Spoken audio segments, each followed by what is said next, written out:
Welcome to the Maryland Engineering Challenge's Wood Bridge Competition for 2022. High school students from across the state have overcome another difficult set of circumstances this year to submit their wood bridge designs and compete for scholarship prizes. Before we get started, a quick thank you to our gold level sponsors for this event. American Society of Civil Engineers, WBCM Whitney Bailey Cox and Magnani, Hope Furrer Associates, KCI Technologies, STV, Wallace Montgomery, and Marine Solutions. And our silver level sponsors, Hillis Carnes Engineering Associates, Whiting Turner, Morabito Consultants. And with that, let's turn things over to Dr. Rachel Sangre, Professor of Civil and Systems Engineering at Johns Hopkins University. I think we're ready to go. So I'm going to hit run here. And all right, and I'm going to put on my safety goggles because sometimes these bridges lose some pieces, and that can be a little bit dangerous. Okay, so yeah, so one thing you can't see that I'll point out here is the load is being measured by something called a load cell. That's an instrument, a sensor that can measure and sense load. And then the displacement is being recorded by something called a position transducer, and that's kind of below the bridge. And I will begin the loading. And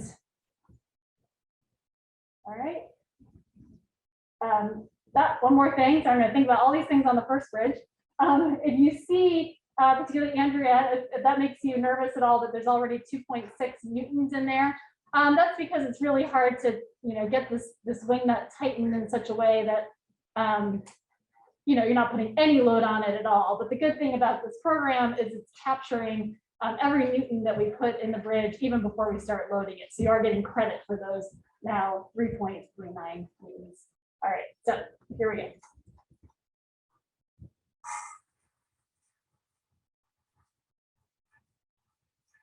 All right, there's a nice stiff response there. And sorry, you have exceeded our limit, so we didn't get to see that. Okay, so what have we got? What happened? Okay, so we've got a couple of diagonals here that were in tension. So they popped apart from the rest of the truss. That's pretty typical. It's a little bit difficult to get a good solid tension connection. But man, that was a nice initial response there.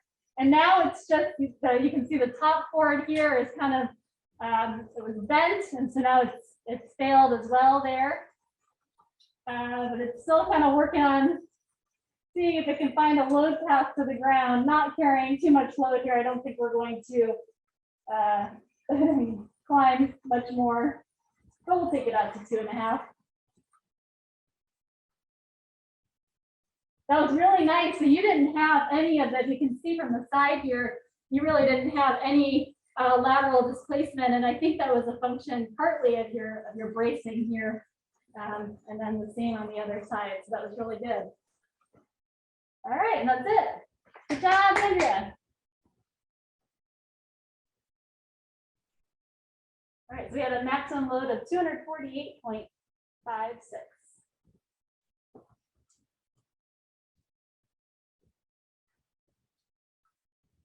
And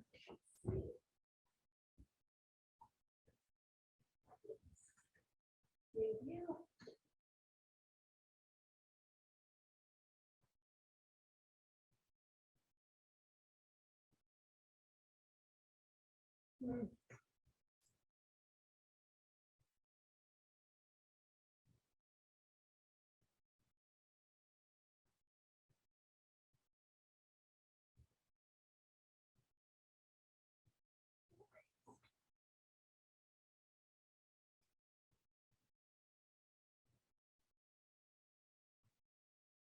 Good. Who's next? Hannah. Hannah. All right. Hannah, also from Hereford.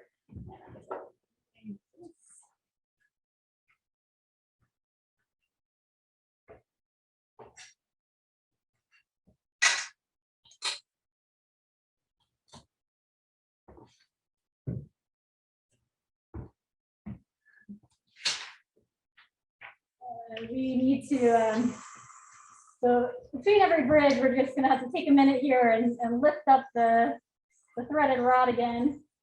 You can't see the whole machine, but if you could, you'd see there'll be a collision if we just keep pulling down, down, down, and don't go back up at some point. So that'll take just a minute.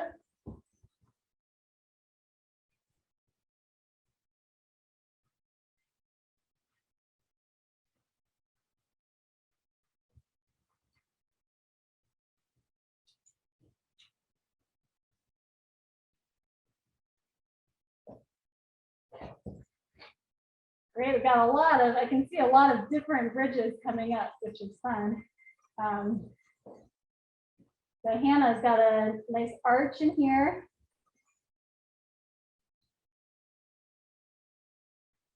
And the end panel is kind of triangular. I feel like Andrea's is not, so I really like the creativity.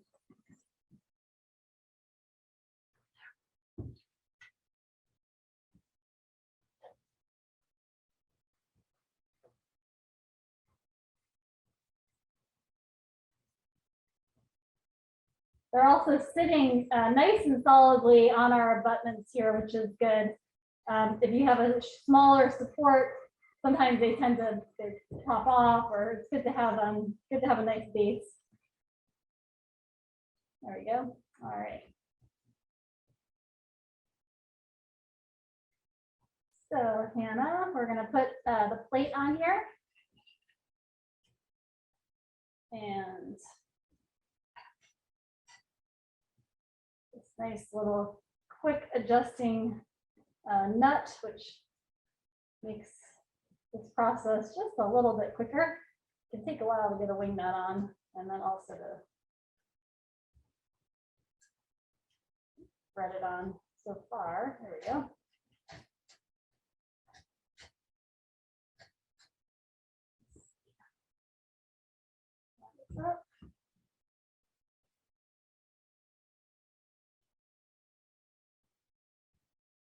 Okay, yeah, so this is really cool. We have a truss and a superimposed arch here.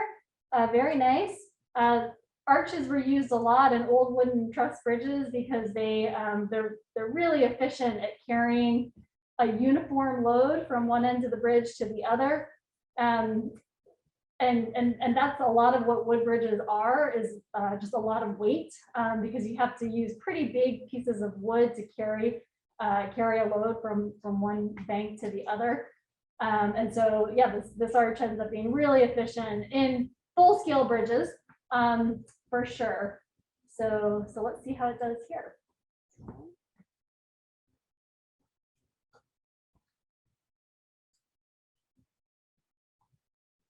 All right, so I'm hitting run.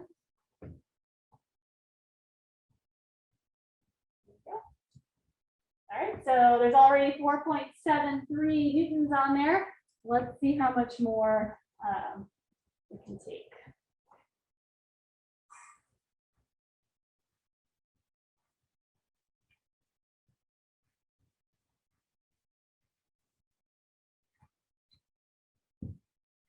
All right, so this one, I think I can see a little more lateral movement if you look at the camera angle on the end and how it's sort of shifting over here towards me. So nice and stiff down here, but not as much up in this kind of area. All right, and because of that shifting, it was carrying some load that maybe it didn't want to here, and so it's relieved itself of that burden and broken here. So the top cord has broken off from this end panel. You had a nice, really stiff response there in the beginning, and now it's kind of looking for different load paths, and so you got a lot of up and down in your load displacement curve.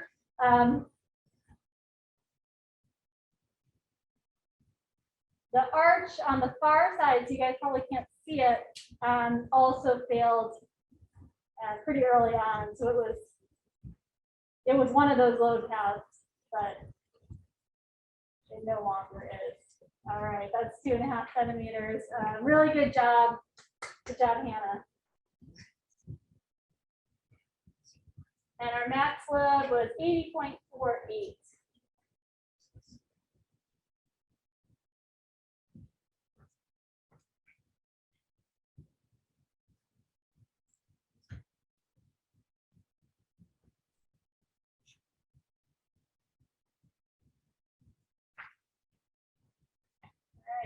Take this one off.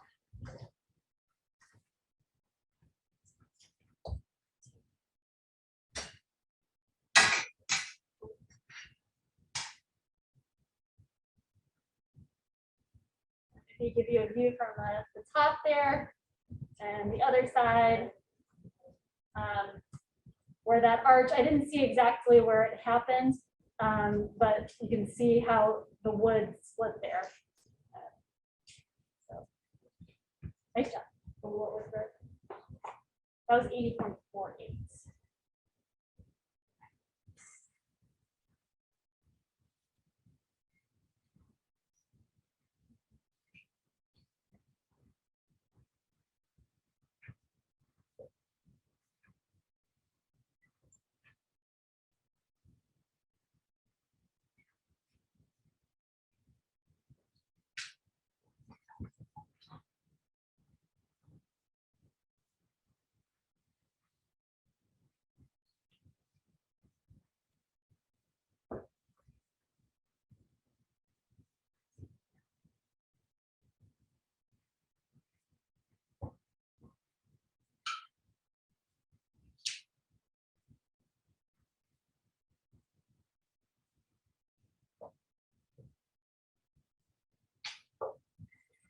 All right, who's next? Estelle from Hereford. Estelle from Hereford. Very cool. So another arch superimposed on a truss. Really like it.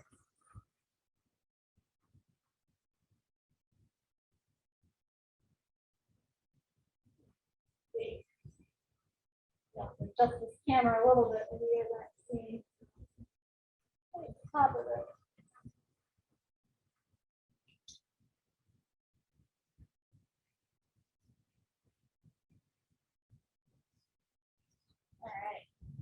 All right. So yeah, this looks like a really nice bridge.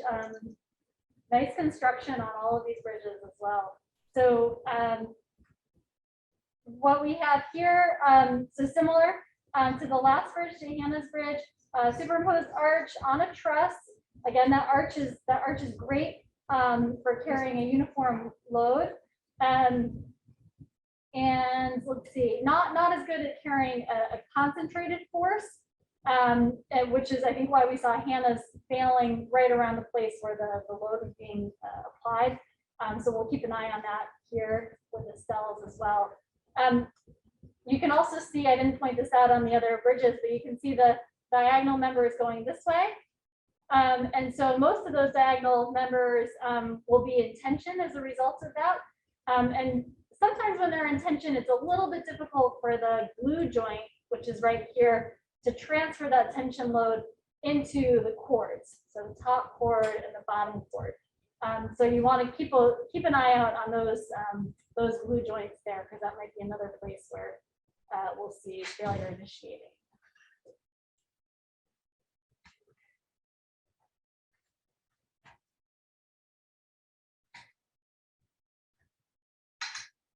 It's just a touch taller.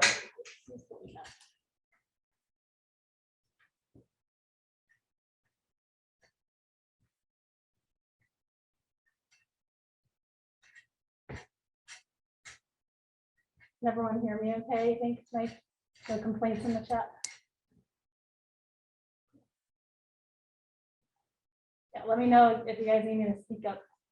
A little tough to hear probably from behind the mask and through a couple microphones. Okay, there we go. And that. Run. And we are ready to go. So look at that. I keep applying just a little bit more force every time I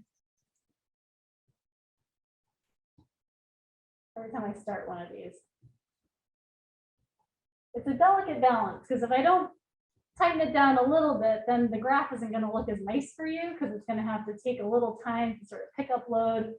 So I think we're good there. All right. Safety goggles. And Estelle, let's see how this does.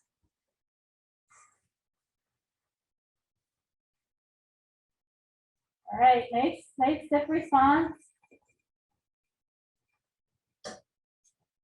And here's some crackling. We've got some lateral movement this way towards the front, and that's created a failure in the top chord here. The top chord has failed. The arch is still hanging on, but the load is not quite being applied the way that you intended for it to be applied. It's now sort of almost being applied a little bit sideways. The rod is hitting this side of the bridge. They're not going to get a really stiff response, but it is still carrying some load, so that's always a good thing. Gives us time to get off the bridge and all that. So the top chord has failed over here in bending. But again, a lot of this is just because it didn't quite load the way you wanted it to. So it didn't quite do sort of vertical loading. It kind of went off to the side of it. So some lateral bracing, thinking about your lateral bracing system, some more would be a good idea. But that was great. 164.67 as a maximum load. Really good.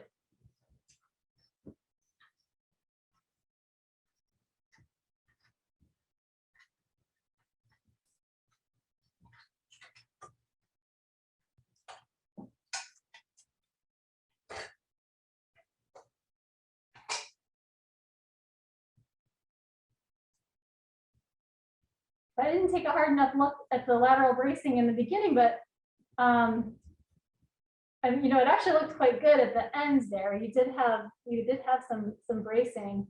I think where you would have benefited, and I'm trying to look for the other bridges we already tested. I wonder if they had some more bracing in the top here. So maybe something diagonal in this direction or in the bottom instead of just the cross members here. That probably would have stiffened it up against that lateral movement. But good work. And then max load one more time is 164.67. This is Caroline from Sherford. All right, Caroline. Okay, let's see. And that was Estelle was bridge number 4.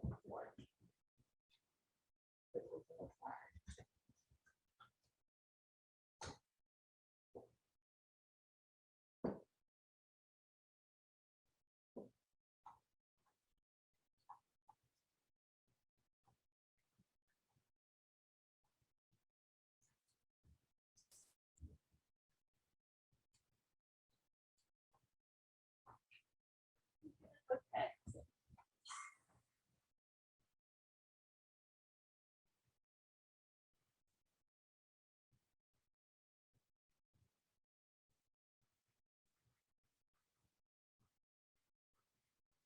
All right, so while I'm lifting this apparatus back into place, so when I was saying about the diagonal bracing on the top, you can see that in Caroline's bridge here. So this will probably, these braces will be of some assistance in preventing that lateral movement.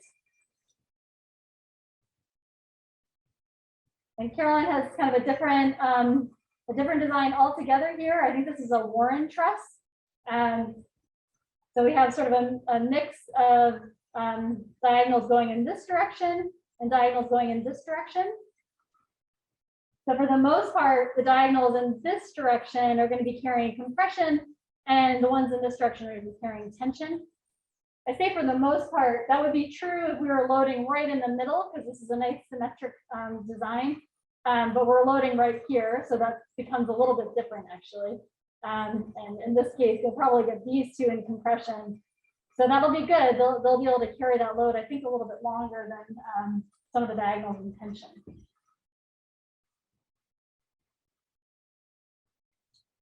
Of course, with the compression, then you have to worry about buckling. So that will control when those numbers fail. The other thing that Caroline has, I think, my short-term memory is probably not that great, but I think this is a bit wider than the other bridges. So that's a little bit of a trade-off, right? If you make a wider bridge, it's going to be a bit heavier because all these lateral members are going to be longer. but it can make it more stable.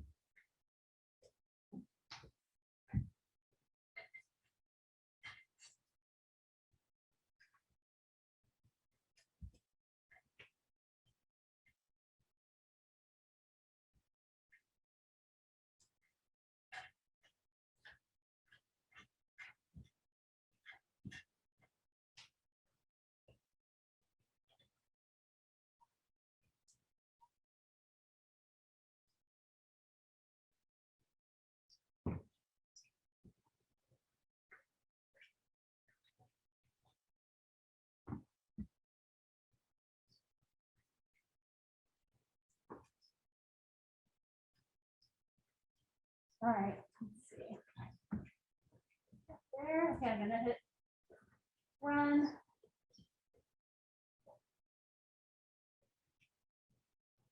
Okay, glasses on. And here we go.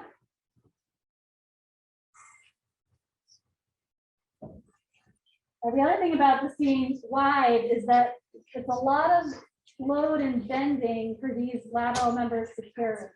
So that is actually what just happened. So that was really good because that showed just how much load these little individual members can carry in bending. But unfortunately, because they're just little singular basswood members, they can't carry too much load in bending, and so actually they failed before any load really got into the trusses.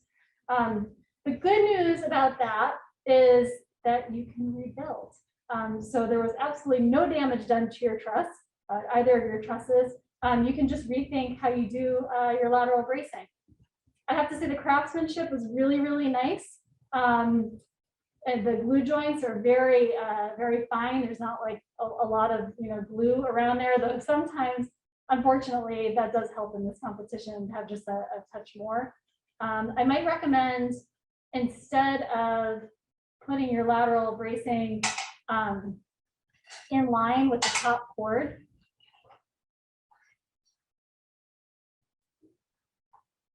I can show you. So instead of having the lateral bracing sort of flush with the top cord here, if it was on top of the top cord, that would help it a little bit because you wouldn't be just relying on the glue joint and shear to carry the load. And then the other thing would be, even though I said it's much more stable when it's wide, if it's more like 40 millimeters, so this plate can fully rest on the top cord, there is an advantage there because these little guys aren't carrying all that load and bending. So really nicely done. I wish we could have gotten some load into those trusses because I bet they're strong. The max load was 39.44.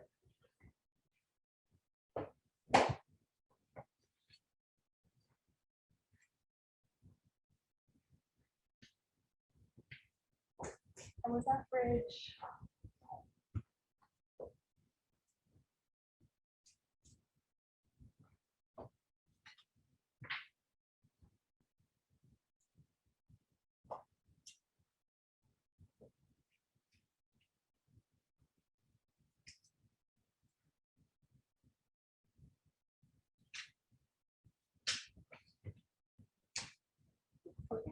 So we're going to take a quick break just because I wanted to pop in to say welcome again since we've had a whole bunch of new folks join on the webinar. So for those of you, and I apologize for those of you who've already been on since the beginning, some of this will be repeated, but welcome to the 2022 Woodbridge Engineering Challenge through the Maryland Engineering Challenges that is hosted at the Baltimore Museum of Industry, where we are streaming from currently. We're really excited for the students participating today. We have 28 bridges going through that are being tested. We have done 4 bridges, but so far, and we have a more coming up. I just want to let you know that we're doing the specification checks simultaneously as the bridge testing. So we're staying ahead of it right now, but I just wanted to let you guys know that that's what's happening. So we do have folks joining from that. I wanted to give you also a bit of instruction for your Zoom viewing. On your Zoom screen, you should be seeing Rachel's shared screen, which is the graph, the machine doing the assessment of how much the bridge can hold. And then you have on the side the 4 different views or the 3 different views of our camera angles. If you wanted to be able to view the bridge larger, what you can do is you can hover your icon in between basically where the end of the share screen is and where your 3 small cameras are on the side of the right screen. And if you drag it to the left, it'll make the share screen a little smaller on your end. And so that way you can make the camera views of the bridges a little bigger if you wanted to do that. So just a little bit of zoom tricks there for you if you'd like. Yeah, so we're going to get started with our next bridge, which is going to be bridge number 6. And it's also from Hereford. We have all the Hereford students grouped together. So if it feels like we have a lot of Hereford going on, it's because they contribute a lot of bridges this year, which we're very excited about. And we went and just grouped order of schools. And so this is Gavin from Hereford. All right. Very nice.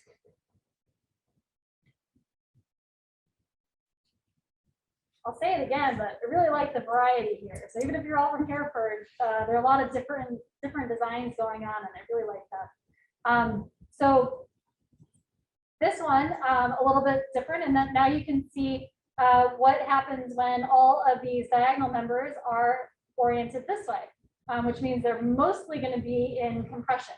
Again, I say mostly because the load is not right in the center. That would make them all in compression, but the load is off to the side of it. So this guy might actually be in tension.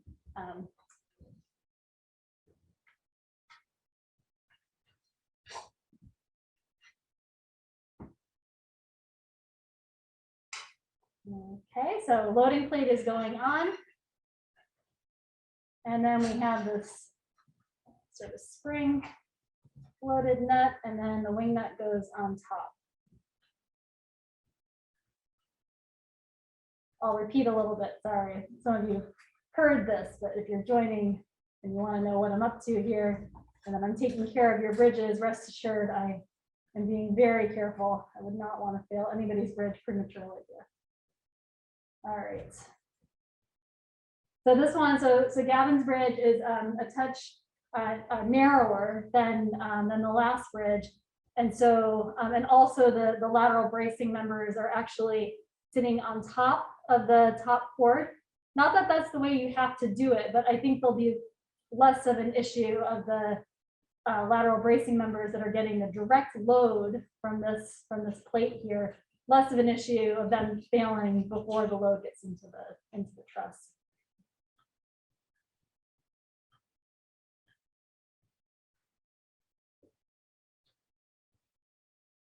Okay, let's see, so they're all lined up.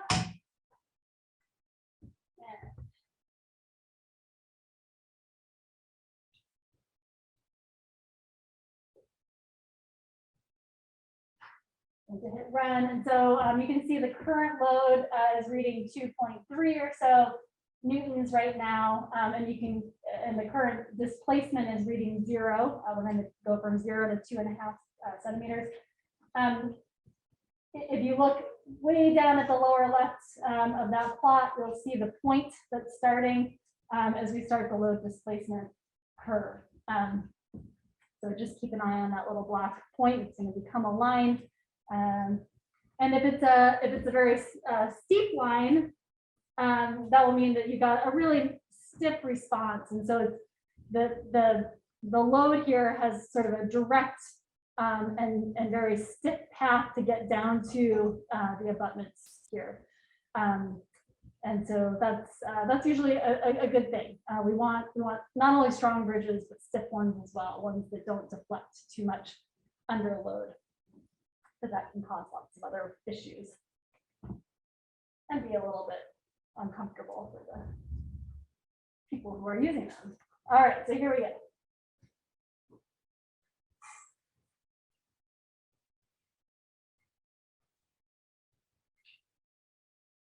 All right, so I got a nice stiff response.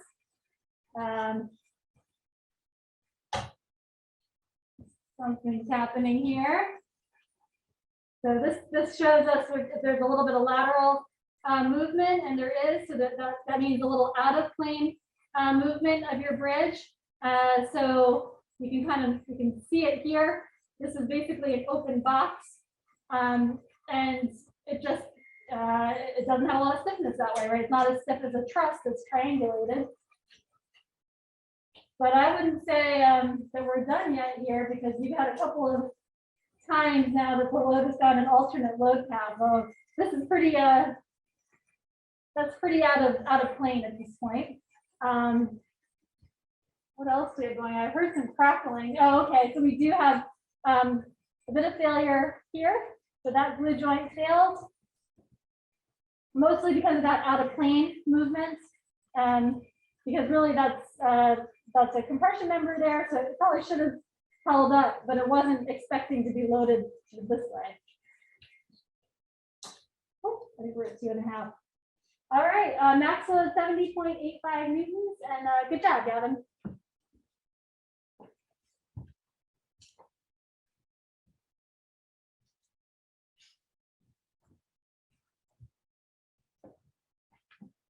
Gavin, bridge 6. Gavin was bridge 6. Okay.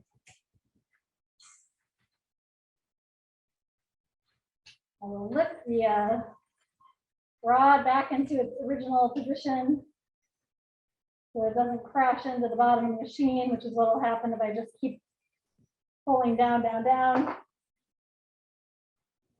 Free the bridge here.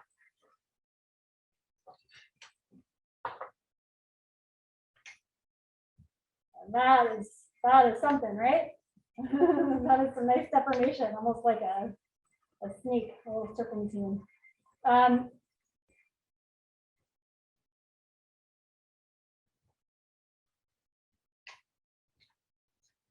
Really nice craftsmanship on the cross bracing here. So you've got good cross bracing. I'm not sure actually where that lateral movement initiated. There is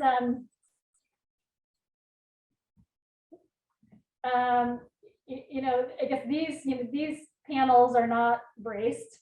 Of course, we were thinking about how is that rod going to get through those panels. So that makes a lot of sense. And these, of course, are. And then also at a certain point, you had to save some weight. So I guess that would be my recommendation, would be maybe a little more cross bracing in these two guys if you could do it. Yeah, because otherwise I think it's pretty well braced out of plane. The nice craftsmanship is in here. Gavin's actually notched the two diagonal members here, or the two braces, so they kind of nestle in together. That's cool. All right, good job.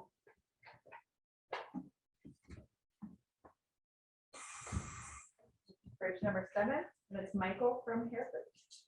All right. Yeah, different one again. Okay, so Michael, this is the sort of most arched of the bridges that we've seen. So not just a superimposed arch, but actually the whole top chord is arched.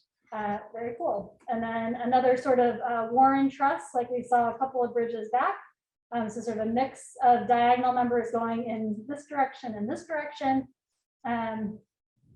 Let's see, lots of bracing here, lateral bracing, which will help. Lots of reinforced glue joints. So I can see that you were thinking about that.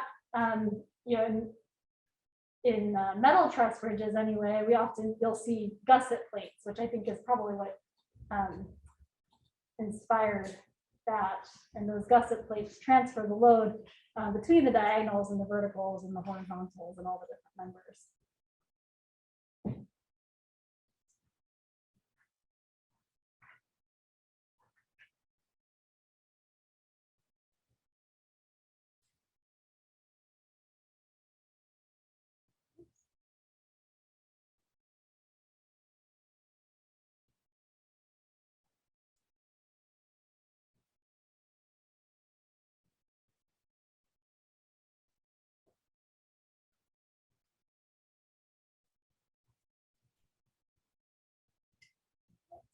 Okay, so loading plate going down and wing nut.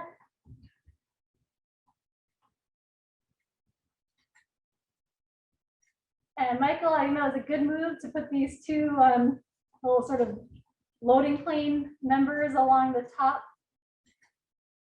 because that reinforces and sort of distributes the load among all of the lateral members that are going into your arch. So I think that was smart.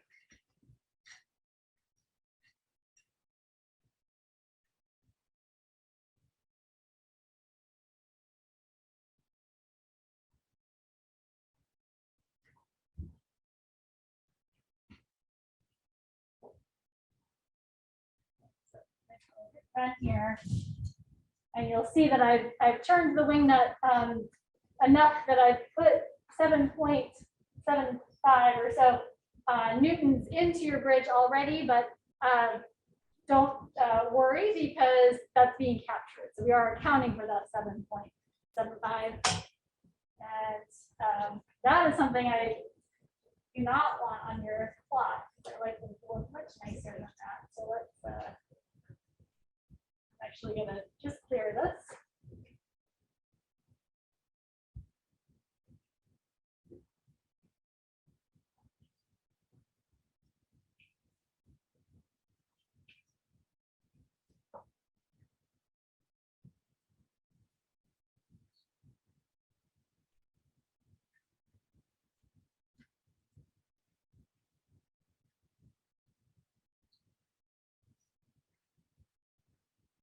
I really like a nice clean plot for you guys, and we're saving these so you can see them later. Okay, so now we don't have that line there. So what I was doing is, and if you're joining us relatively recently, this machine is equipped with a load cell and a position transducer. So the load cell is capturing the load that your bridge is able to support. At the same time that the position transducer is capturing how much deflection is in your bridge. So that's how we're creating this load displacement plot. But between tests, I have to remember to reset the position transducer because it's still set at kind of moved down from the last test. Anyway, so that's what I was doing there. All right, so we are ready to go.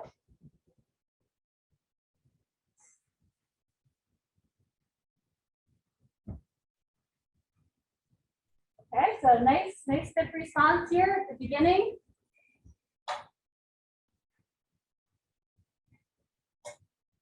What's happening? Lots of crackling. I feel like it's on this side. I think a lot of I think a couple of the diagonals have popped off the glue joints there as it deforms. So similar to a couple of bridges back, I think it was Caroline, the loading plate has actually failed the lateral members that it was directly loading. We'll see what happens. It's completely failed from the back arch here, and now the front arch as well. So I'm going to stop it here because the plate is just sort of floating there. It's not going to take any more load. But let's see, that held 89.05 newtons. You can see all these sort of like peaks in the load displacement plot. Kind of interesting because you have, so those first two peaks, one would think with the first peak it dropped, and so it wouldn't, like it had failed, right? And it's not going to carry any more load. But the load managed to find some other load path, some other path to get down to the abutments, and it actually ended up carrying more load along that load path than initially. So that's always interesting. But with each of those little drops in load after the peak, something was failing. And ultimately, the very last peak, that one was where the bracing that was holding the loading plate where that snapped. So actually, I see that was a similar detail to what your classmate had earlier, and that your lateral bracing here is flush with the arch, and so it's completely relying on the strength of this one single stick and then also the strength of the glue and shear. And so your glue joint is nice and finely done there, but it's not super strong. So that's where it failed. But very nice. And actually, most of your trusses have held together, so you could also probably rebuild using this. Good job.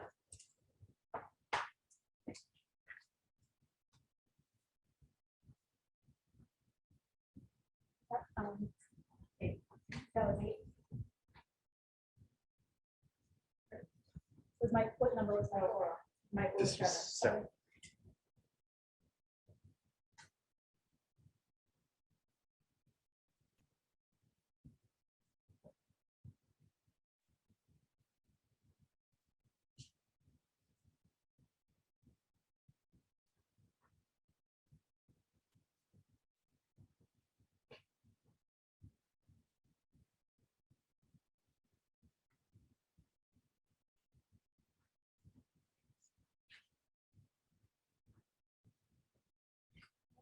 All right, this is number 9, Noble from Hereford. All right.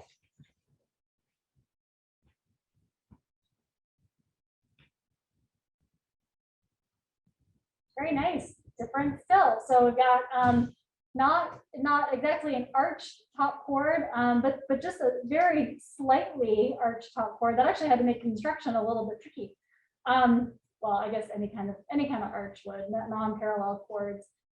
This reminds me of a camelback truss that actually there's one in that I know of in Baltimore County.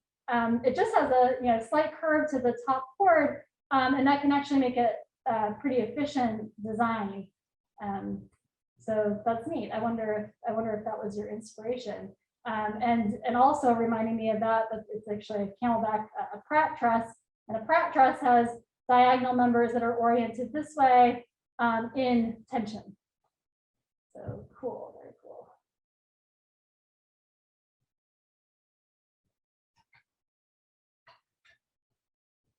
You got lateral bracing on the top, in the middle, a couple of panels.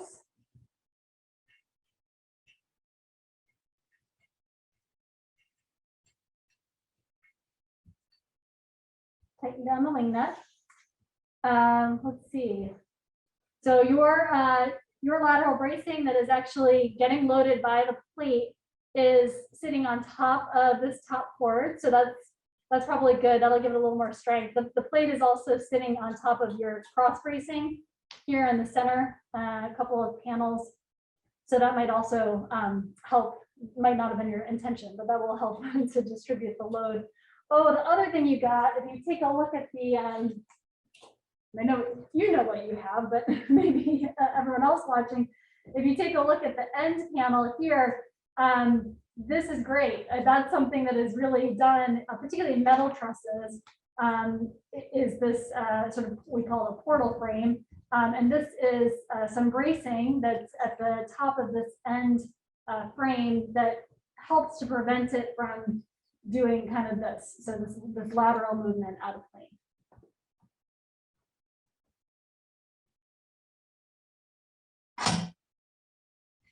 All right.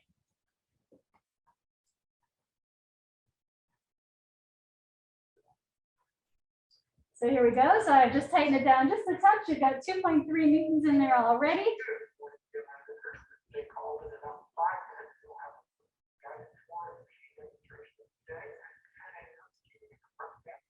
All right, here we go. So we're going to start the loading now.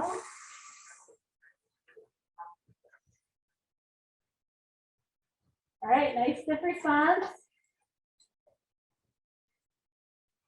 I can see these center members deflecting there, so I'm thinking that that's what's going to fail before the load goes in the truss.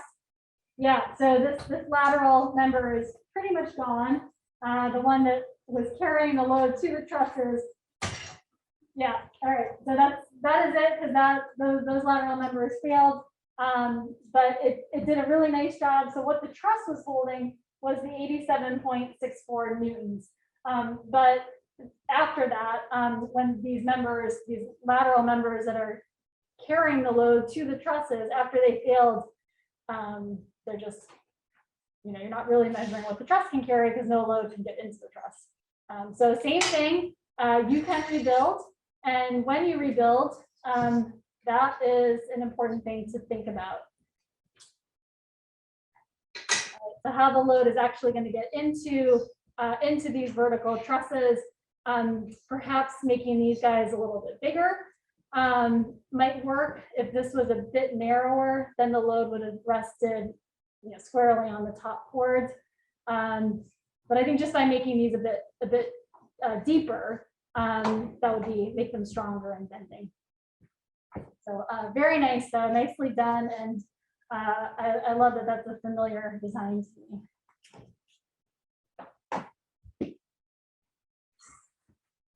I have to raise this guy up for a minute. Who do we have next? So we're on number 13. If it feels like we're skipping around, we are. So don't worry, if your bridge is here, it's going to get tested. There was a couple that needed to be adjusted a little bit in conference with the students. So we're on 13 now, which is Evan from Hereford. Cool. Ooh, very nice. All right. I'll set it here while I'm lifting up the threaded rod for a minute. And let's just stop this.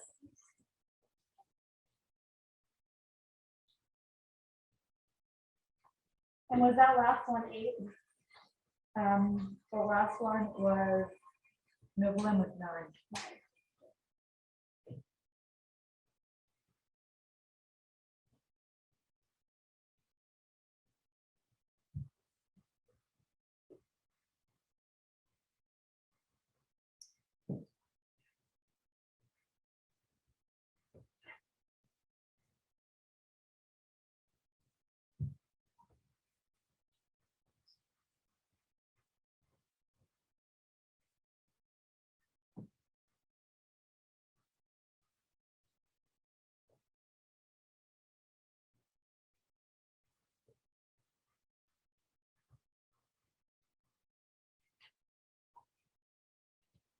All right, Evan, this is cool.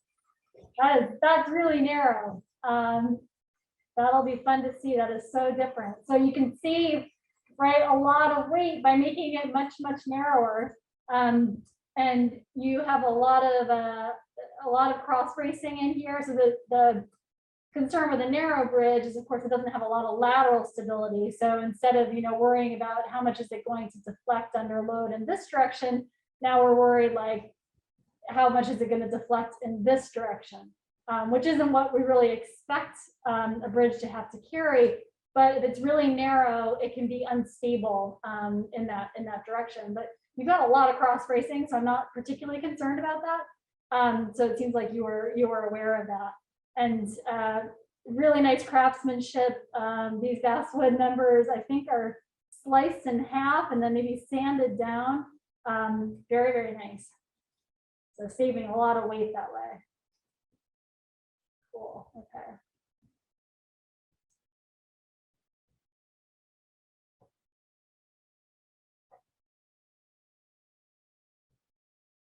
Now you are just at the limit of the width here. So I'm just going to do a quick check of our width. Sure, I don't need to adjust anything.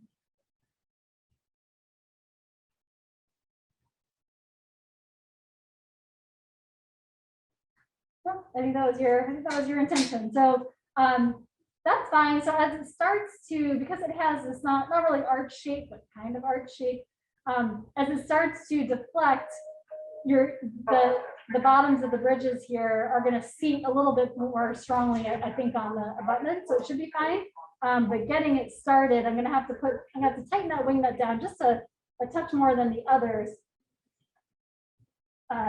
just to make sure it's really well seated and doesn't slip off in the loading process. I almost forgot my loading plate. So loading plate.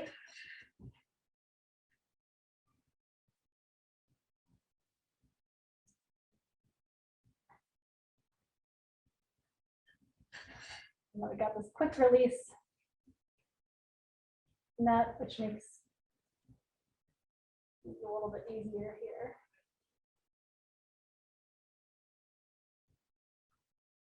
all very square. That's good. Okay.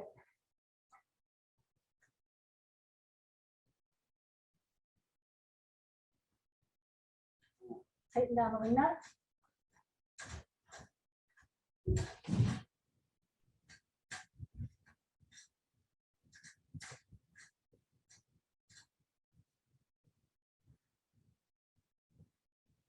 Yeah, so it is seated there.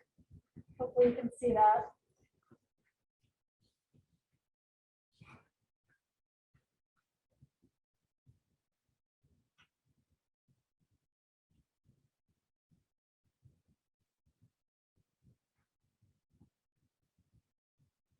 Sure, everything is square. Okay.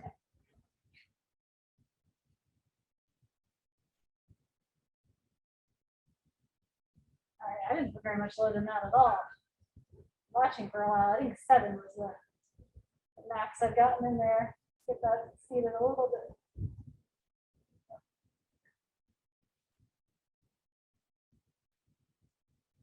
That's about as even as I can get it. Okay.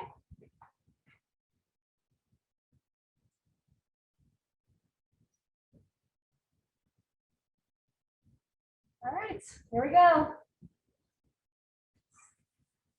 I expect this to have a really stiff initial response.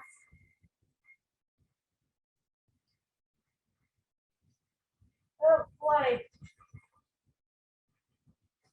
I can't keep up with it, Evan. I couldn't even look at it while it was happening. So I kept adjusting the load. So 492.96. Wow. Awesome. I didn't hear any crackling, so I don't think that there was we'll have to go back and watch the video, right? This is being recorded, so we'll have to maybe watch it again and see what happened. This clearly slipped off at the end, but really my eye was on the screen, so we could see the whole load displacement plot. Let's see if I can see any damage. I think so. It popped off. Seems like blew off. There's one little brace here that's broken. Oh, yep. So there was a little bit of lateral movement going on there. You can see it sort of captured. That's no longer a square or a rectangle. It's now a bit of a parallelogram. Yep. Great job. Very cool.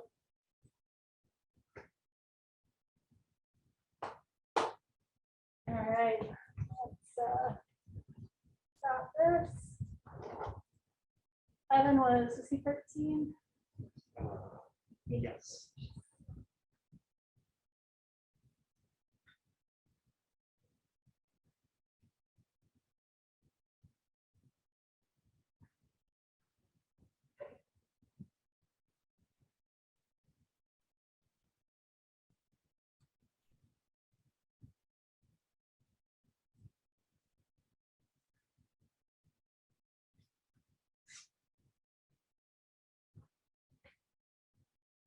All right. Who do we have next?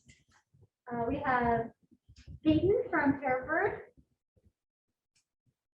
Cool. Okay. So Peyton has a nice what I might call a multiple king post truss here, but it has members that are, because these diagonals are in this direction, primarily under sort of a uniform load, they'll be carrying compression.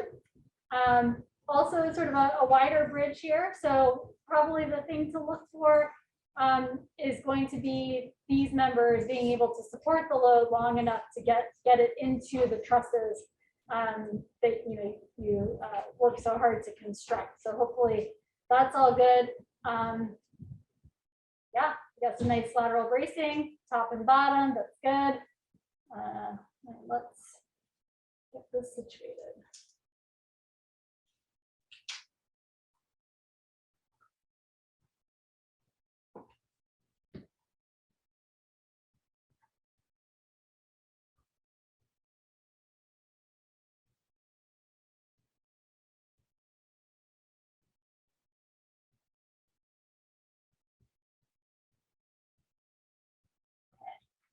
Right, so I've got our 40mm loading plate.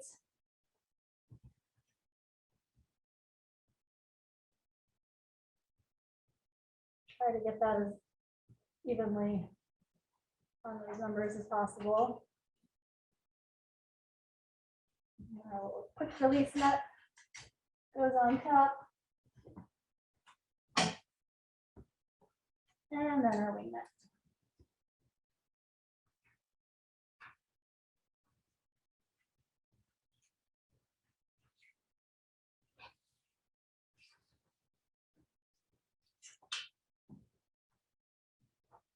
So if you can sort of focus on this camera angle from the top down right now, because I'm pointing in all the camera angles right now. If you can focus on the top down angle, yeah, forget that camera is there, but that might help you to see what's going on here. So these are relatively long, and this loading plate is sitting right on that member there. And unlike a truss, right, which has all the members creating triangles, right? It's triangulated. The top loading plane here, or this member here, and the one that's underneath this plate, it is not triangulated. It is just a beam, and beams are not as stiff, and when they're just a single member being loaded and bending, they're also not too strong. So let's see how that goes.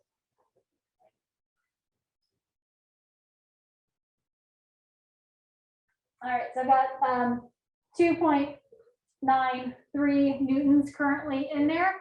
That just means I tightened down the wing nut to about 3 newtons, but we're capturing that, so not to worry.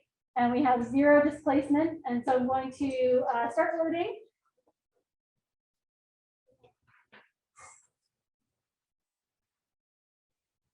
Here we go. Okay, so picking up some load here. Nice linear response. That's what we expect. So that I think the load is getting into these trusses. There's a little bit of lateral movement. I can see that the truss is shifting towards me this way. Sometimes in wood trusses, there would be little diagonals here. We call those knee braces, just little guys in the corner to keep that from happening. All that talk about those lateral members, they're actually okay. So sometimes it's a little hard to tell, but your top chord, which is that top horizontal member in the back, that failed. I think that was sort of a combination of the lateral out of plane movement, but also the top chord. It's a compression member, and there we go. There's the lateral bracing on the top. Really good. I like to have my predictions proven wrong. Actually, that keeps things more interesting. So I really thought it was going to be those lateral members, but it was the top chord. That's great. Yeah. So our max load was 48.64 newtons. Good job. We were bridge 12. Yes. Cool.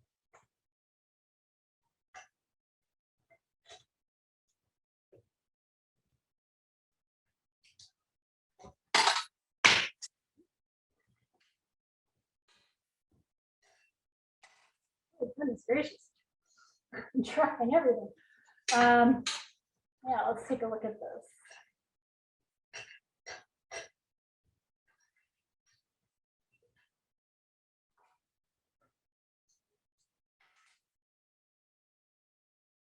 Yeah, very nice. So very nice trusses. As I've said to a couple of people already, there wasn't a lot of failures just in that top chord. So, you could actually rebuild. The top chords are in compression, and sometimes the single sticks, they don't carry too much compression. So I think it was kind of a combination of that, and then the lateral movement as well. So maybe diagonal member in these panels would help stiffen that up a little bit. But good job.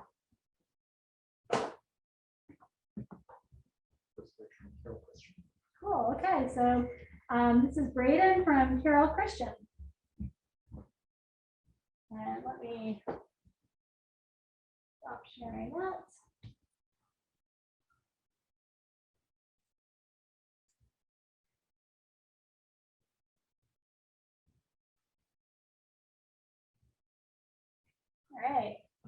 Oh, this is neat. I like this. I like this loading plane here. Okay, so we'll have to figure out how to.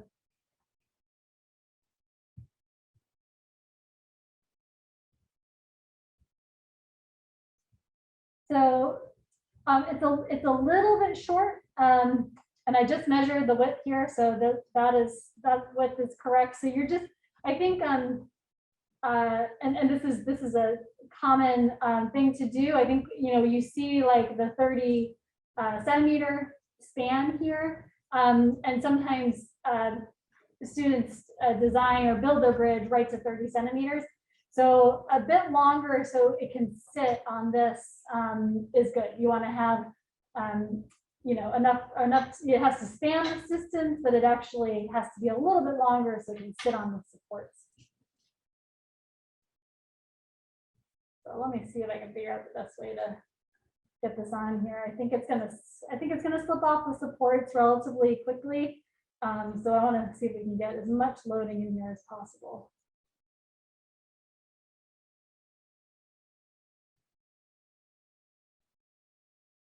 So we'll do that. All right. And then you got these nice features here that we can set the loading plate on top.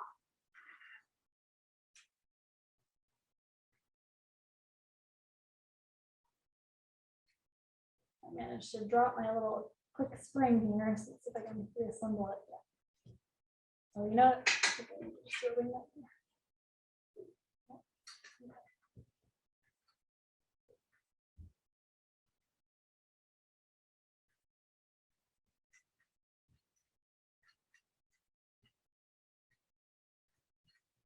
Okay.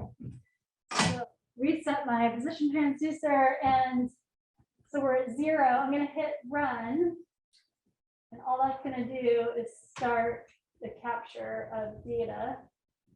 All right, so I'm putting right now 1.94 newtons in your bridge. Just by twisting this wing nut, I'm going to just twist it a little bit more because I want to make sure we're seated really well. So I actually think, yeah, let's see how that does. It is sitting on there a little bit more than I thought it would. So hopefully it hangs on for a little bit.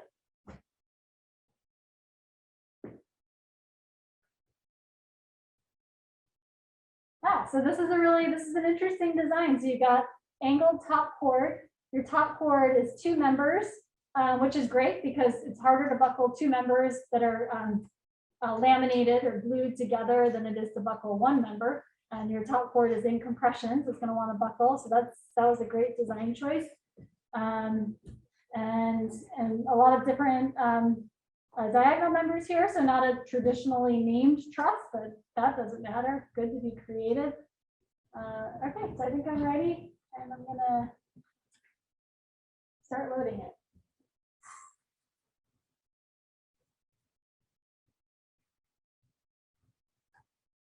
All right, let's see how long. You can start to see these members deflecting a little bit.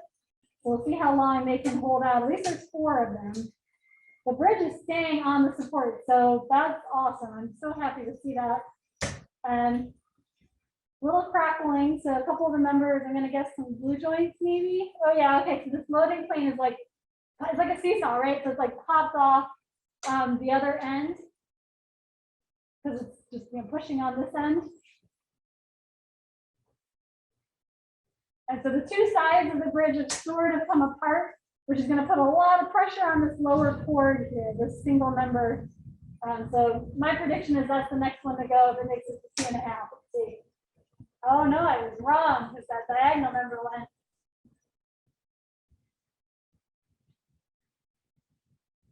Still seeking out some other low tab. Where else can I go to get these people safely to the end of the bridge? There we go. I think that's it. That's 2.5. Good job. I'm so glad that stayed. So you were like right in there on the supports, but it made it. It held out. You had enough wiggle room to keep it supported. That's fantastic. But think about that for next year. So make it just a touch longer. Now that you've seen the setup, that probably makes more sense than just looking at the specifications on the piece of paper. What number was reading? It's number 15.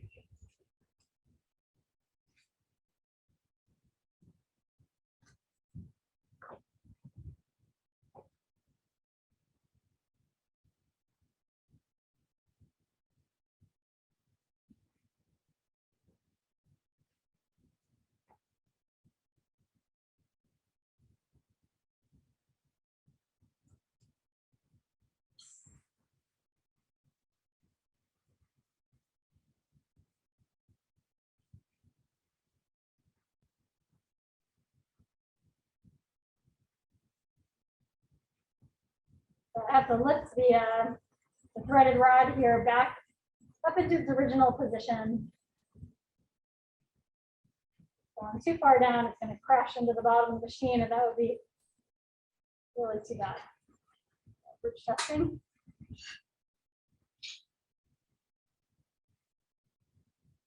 That Braden's bridge is really wedged in there now.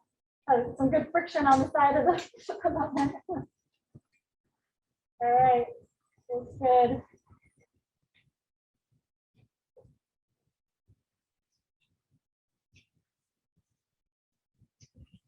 I like all your little markings too on your bridge, which I'm sure was done for construction purposes.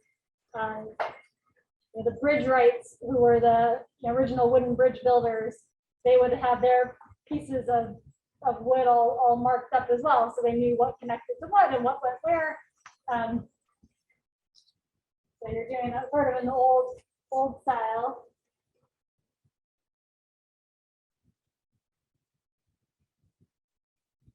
Wow, really, that is still done. Otherwise, it would be difficult to assemble different structures, but.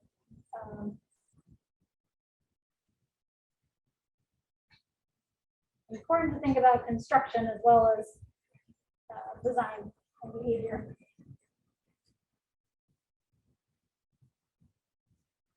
So just a quick announcement. We've got, as we mentioned, the spec test going on in another space. Students, hopefully everyone's flowing pretty well from the spec checks on the bridges over here to the testing. If we've got Isaac Brook and Emmerich Camps in the webinar right now, we've actually, the folks doing spec checks would like to come back to your bridges. So if you wouldn't mind signing out here and re-logging into the spec check room that you were in before. Again, that's Isaac Brook and Emmerich Camps. We're just gonna touch base on your spec check, and then once you finish up there, you can come right back and watch your bridge being tested in a little while. And otherwise, I think we're running pretty well on schedule. So I'm just gonna turn things back over to Rachel to keep us going.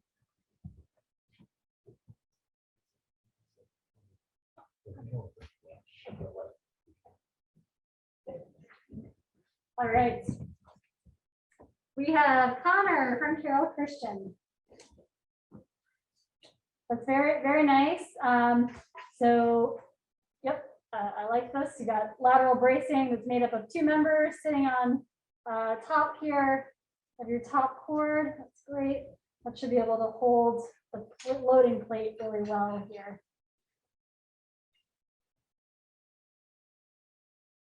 Yep. Okay.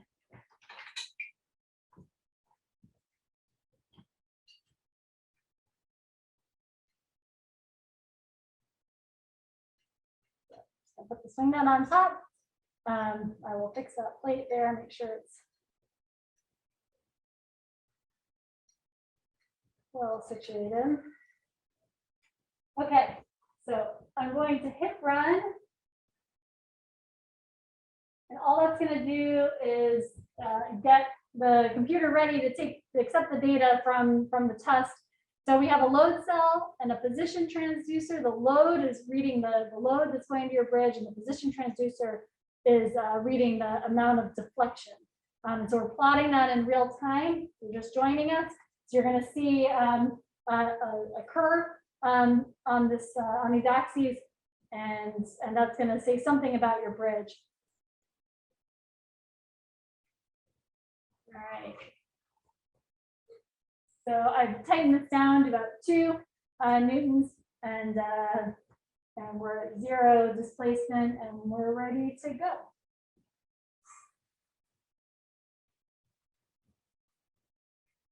All right, so nice stiff response. The load is getting into those trusses for sure. And the trusses are nice and stiff. We have a bit of a failure of these members, so our wed members have disconnected from the lower cord. And that, unfortunately, they were providing actually some lateral resistance just by existing. And now because they're detached, you can see that the bridge is sort of pushing over quite a bit to the sides. I don't think we're going to climb over that initial peak, which was at 80.9. But it is still holding some load there, so that's good. It's kind of loading the truss a bit sideways now, which is not how the truss intended to be loaded, but it does seem to be okay with that. It's still climbing a little. Sometimes what happens is this threaded rod, just because of this apparatus, the threaded rod is actually now loading the lower cord on that side. I'm going to let it do that because again, it's not going to overtake that initial peak. So really good job, 80.9 newtons. And again, that was Connor from Carroll Christian and bridge 16.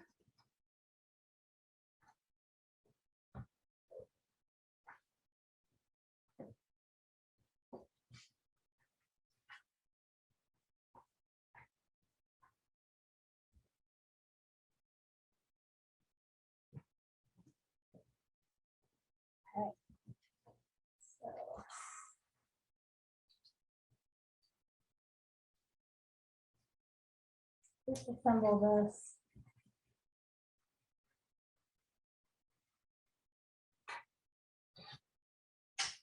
Ooh. That was fun. Okay, so the lateral bracing, to prevent it from doing this kind of thing that your bridge was doing, it's a little bit tricky, right? Because you have to be able to have a bridge that you can actually drive through.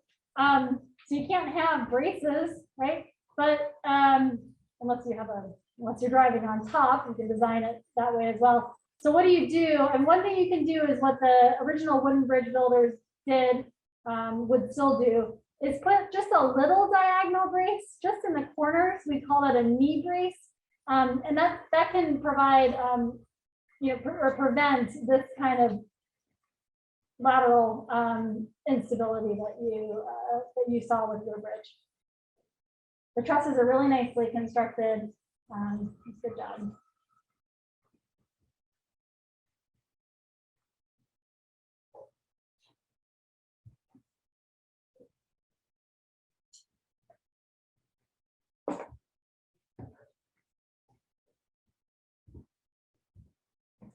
All right, now we have Keelan from, also from Carroll Christian.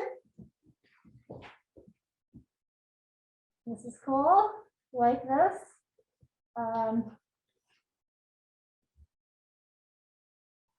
We're loading a loading plane that's kind of like, somewhere in the middle. Actually, it looks like it's exactly in the middle. I'm actually going to steer around just a little bit. Sure, we're seated as well as we can be on this. All right, so I'm going to put this 40mm square plate on the threaded rod and then drop that little spring-loaded nut there, and now a wing nut goes on top.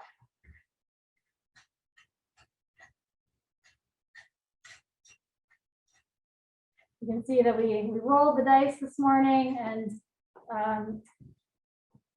had to choose the slightly off-centered, so 30mm, I believe it was, off-centered from the midspan of the bridge.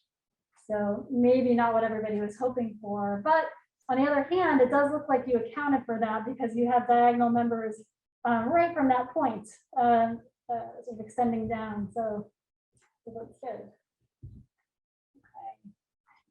Going to hit run, and that'll start capturing the data. We'll make sure things are more or less zeroed out. Okay, so A little more load in here. To make sure it doesn't slip around once it starts.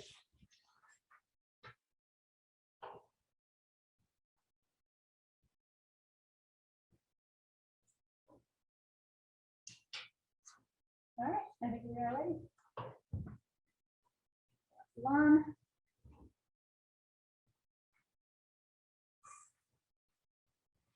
All right, so Caleb has got a lot of lateral members here, so I'm not too worried about that failing. In fact, I think we need to increase the load there a little bit. All right, we're looking good. So the top chord is in compression and it fails on the other side.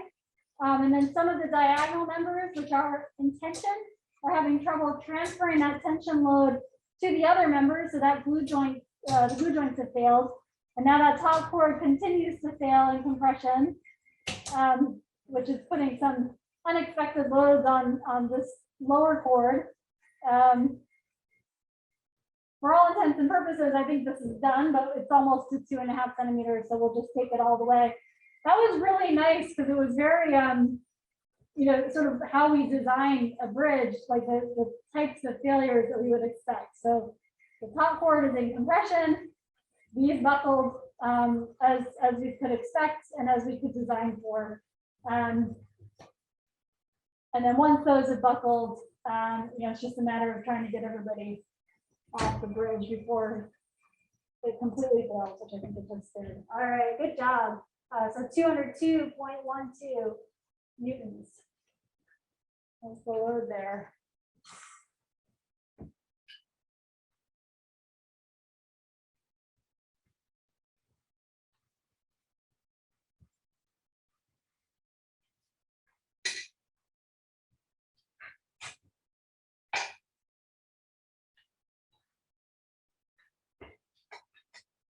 I think you are not going to rebuild. I think we fairly well destroyed your bridge, but not so much that it's, you know, I don't think we lost any pieces.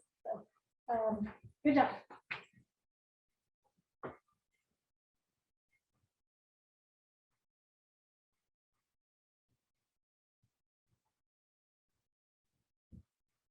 What number was that? This was 17. Yep.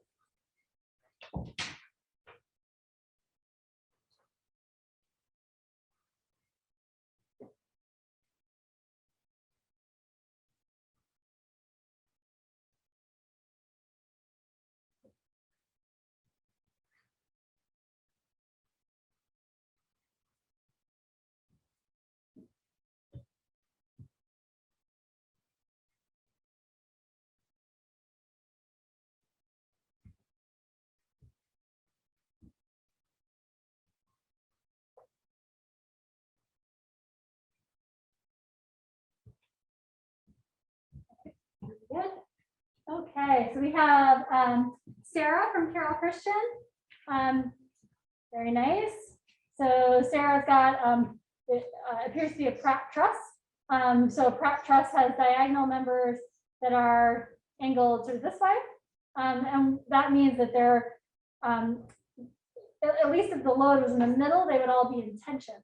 And Sarah's got some nice glue joints here. So those glue joints, they're relatively big, a little bit like gusset plates, and so they should help to transfer that load to the top and bottom chords. So that's good.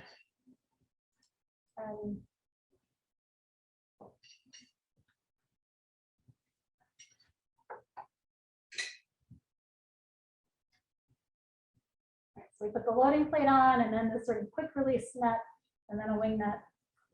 And I'm going to hit run so I know if anything is not zeroed out here. We're relatively close to 0. And it looks like I put just about 2 newtons in here and a 3. I like to tighten this down just a bit.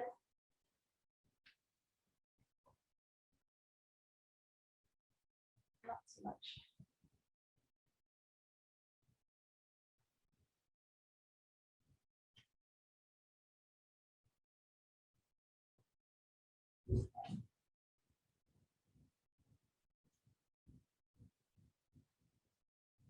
So I'm going to start loading. I want you to keep an eye on these lateral members, because I have a feeling that that might be what goes first, what fails first. There's a lot of load being put right on these very small sticks. So I've been proven wrong here already, but that would be my guess, is that's what's going to limit the strength of your bridge. Okay, so here we go.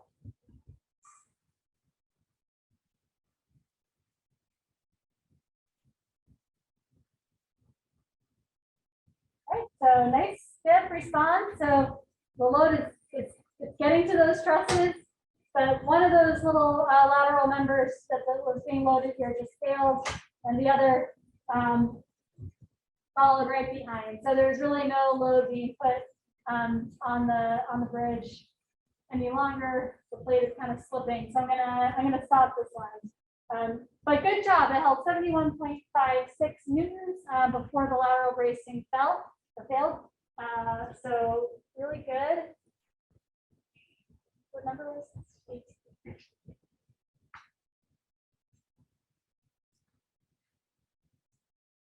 Yep, so this is a, you're looking at the load displacement plot. We had two peaks. So the first peak is where the first lateral bracing member failed, and then the second peak is where the second one failed. So very clear sort of relationship between the load displacement plot and like what's actually physically happening in your bridge. So it's sometimes to visualize that in a different way is kind of nice. Your trusses are in great shape, so that's kind of good news. You could rebuild if you want to. You'll just have to replace these lateral members. And if you haven't heard me saying this to other people, this is sort of a common failure to occur first, particularly in relatively wide bridges. And when the lateral member is flush with the top chord, so it's not sitting on top of the top chord, but it's actually flush, which makes it look much nicer. But unfortunately, you're relying a little bit more heavily on the glue at that point than the wood. And just these single members can't carry a lot of load and bending. So you could also think about laminating them, maybe doubling up two of those sticks. Now that you've seen kind of what happens. So, good work.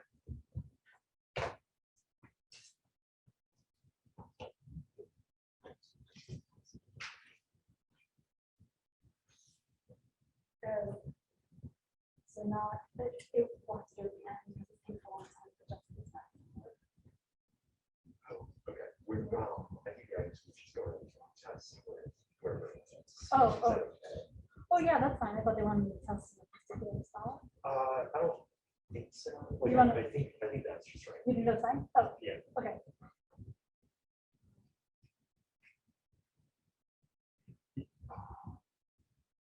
Let's see that one's good. Only if that's not what they. That's very low. Oh, Yeah. I'm lower. Okay. Oh, maybe it's lower than this piece. Yeah, I think so.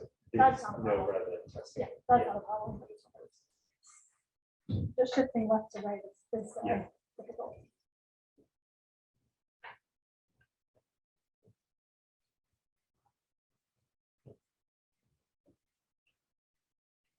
All right, so we've got Isaac from Carroll Christian.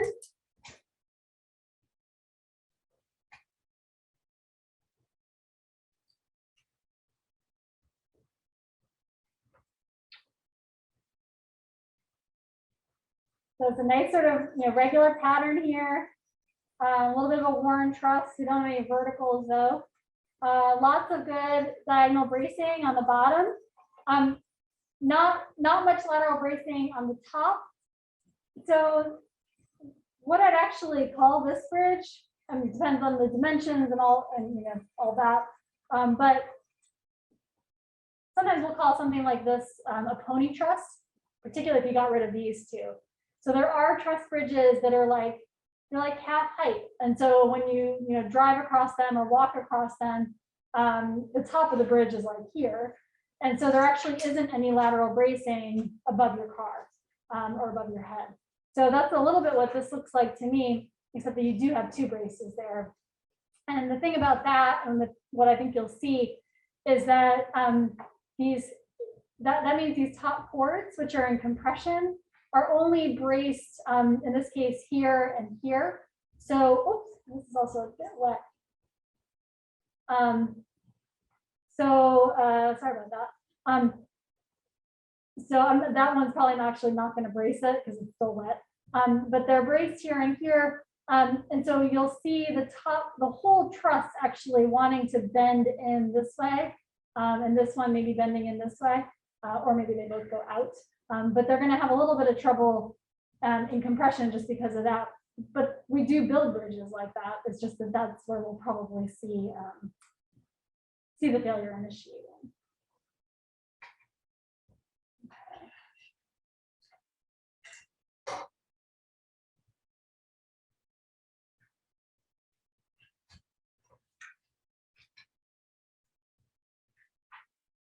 So we're going to load.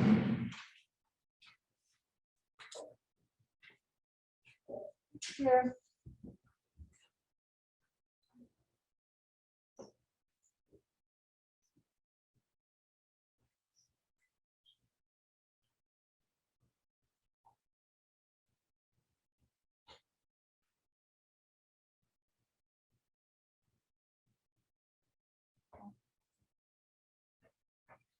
And then we'll put the wing nut on.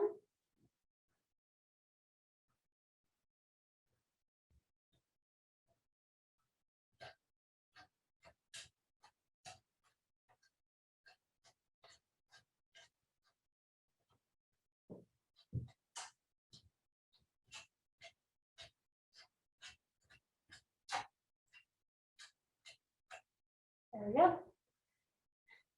All right. So we got the program. And we got about 2 newtons in there to start. And I'm just going to shift your bridge a little bit this way. All right. We will start loading. So your lower chord there is a laminated 2 members. So that's good. That's going to be carrying a lot of the load.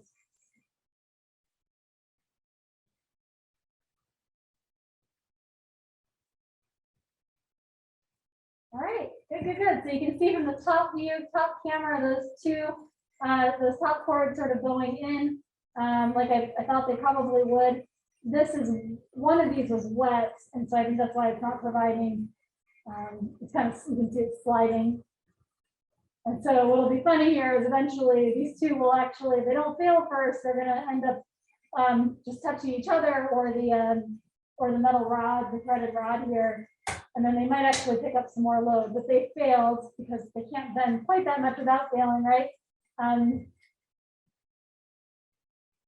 so now the strength will rely entirely on the lower chord once those top chords have failed.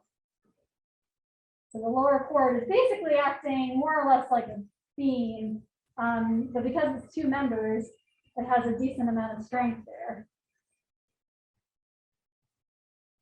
It's still hanging on. We'll take it to 2.5 centimeters. And that's it. So max load of 62.8. Good job.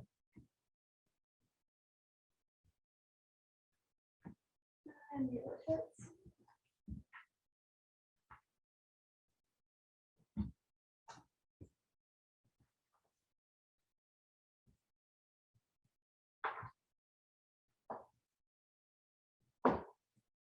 So I'll raise this guy up again. Takes a while. Kind of wish there was some magic button that would make that go up faster. Alas, there is not. Well, Isaac, it might be a little tricky to get the bridge extricated from this wing nut. It's really hugging it. Make it a splinter with this one. Leave the glasses on for sure.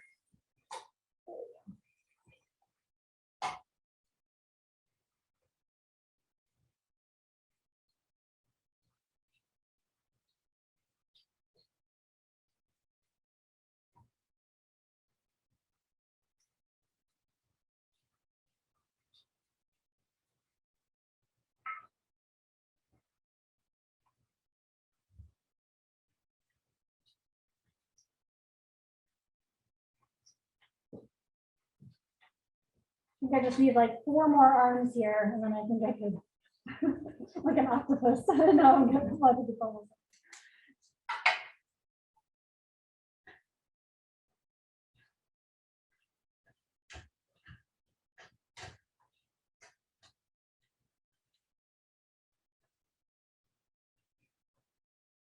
Oh.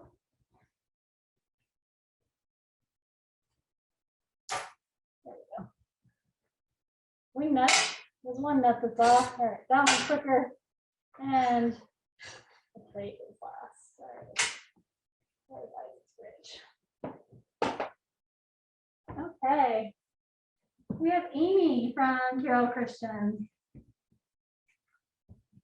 Very nice. Okay, so Amy has a top chord here. So the top horizontal member that is very nicely done because the center of the top chord is going to be carrying the most load. And so Amy actually has 3 laminated members in the center, whereas this exterior panel here isn't carrying quite as much load. And so Amy's dropped that down to 2 laminated pieces of wood. So that was very smart. And then we have so just the sort of regular truss is what I'd call this. So diagonal members that are going this way, a loading plane on the top that is pretty substantial. So I don't expect that to fail to be the limiting members.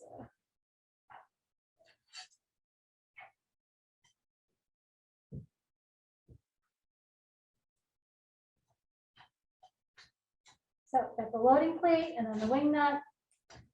And I'll tighten this down just enough to get it sort of settled on the abutments.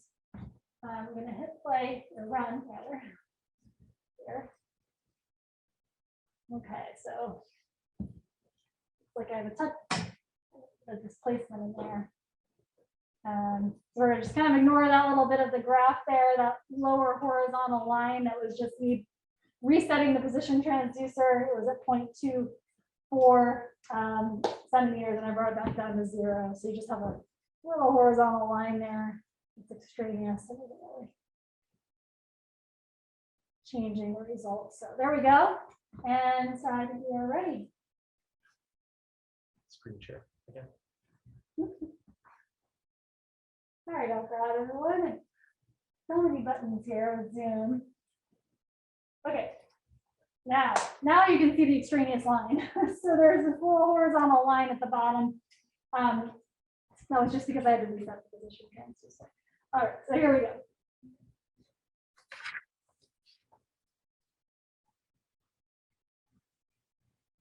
Oh, nice stiff response here. Okay, let's see what's going on. We got some lateral movements. I think it's something at the end here that you actually don't have the camera angle for, but we have a lot of lateral movement there. The bridge is actually going to resettle itself without those supports. And then, I mean, as you know, probably not intentional as this was, I think that you might see an increase in load here because it's sitting firmly on the supports again. And the truss is relatively undamaged. Unfortunately, we can't go past 2.5 centimeters, but I'm curious if actually it'll have a peak over your initial peak. No, couldn't really handle all that displacement, and it's some of these members, these diagonal members, are now starting to fail. All right, 2.7, so we'll have to stop this. So max load of 157.13, very nice.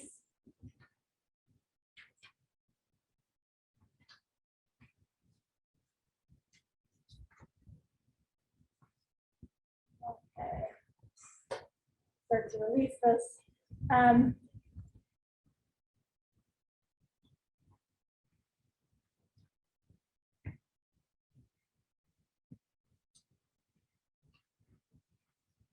So I think the truss was really quite stiff.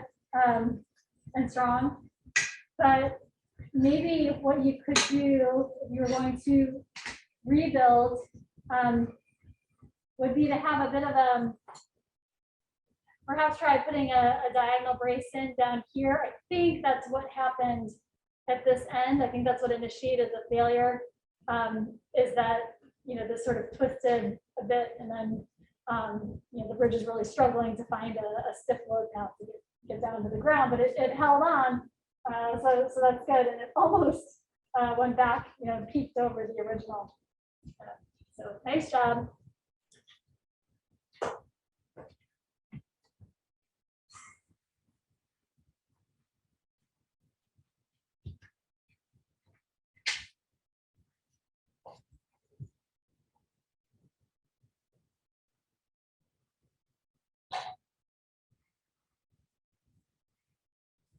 Sorry, that must have seemed a little bit like I was dropping that. I was not mean to. This is Emmerich from Hereford. I think I just had a lot of faith that this was a strong bridge. So I let it drop from an inch there, but it's all good.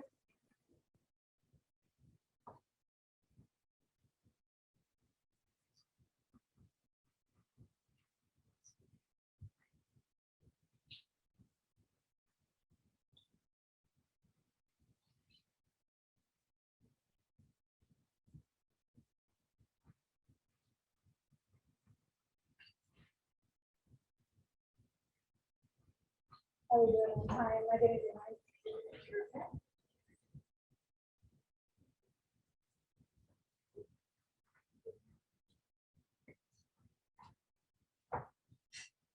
Pretty much right on schedule. Are we? Okay. Yep, so I think we're pretty much running right on schedule, and I believe the goal was to finish up testing around 11:40.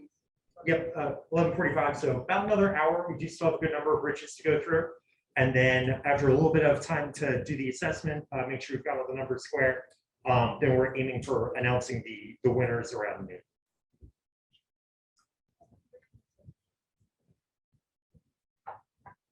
All right, so Emmerich, I'm putting a little bit of load in here just to make sure it's nicely seated. But we're capturing that at 5 newtons.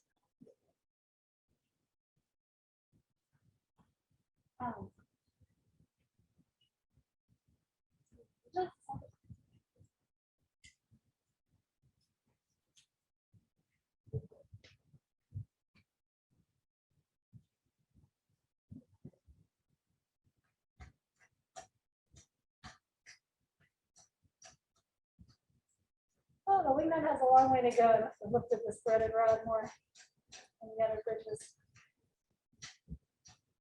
And yours is also a little bit shorter than some of the others, which has some advantages, frankly. So the taller the bridge, or the taller the truss, rather the less force that the top chord and the bottom chord are going to have to carry. So less compression in the top chord and less tension in the bottom when you have a taller truss. But that causes other problems, because if you have a taller truss, that means these diagonal members are also taller or longer. And if they're in compression, they're likely to buckle a little bit earlier. So, you know, we can kind of work on optimizing that height so that we get the best possible height for all those different constraints. And I think this looks really good. So you've got some gusset plates, some diagonals in both directions in every panel. Craftsmanship looks good. All right, I think we are ready.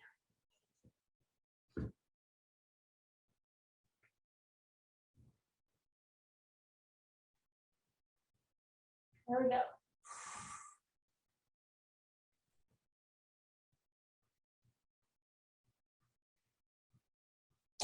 All right, nice stiff response. Your lateral bracing that is being directly loaded by this plate, I think that just failed.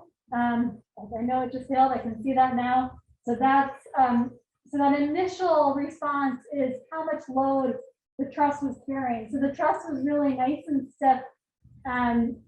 but that lateral bracing on the top, it's glued kind of flush with the top board, so that when this loads that member, it's depending on the glue joint here and here to resist that force and get it into the truss. And I just couldn't do that. So that's fine. I'm going to stop this because I don't think we're going to increase it at all. It's not really touching anything. But your trusses are in good shape. So, if you wanted to rebuild, you could. Just that lateral bracing on top. No problem.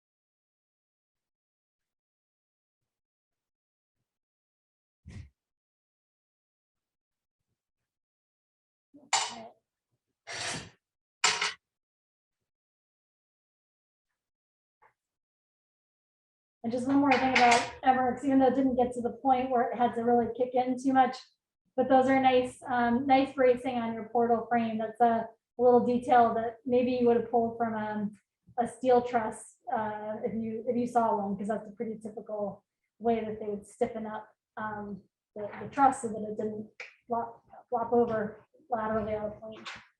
Good job.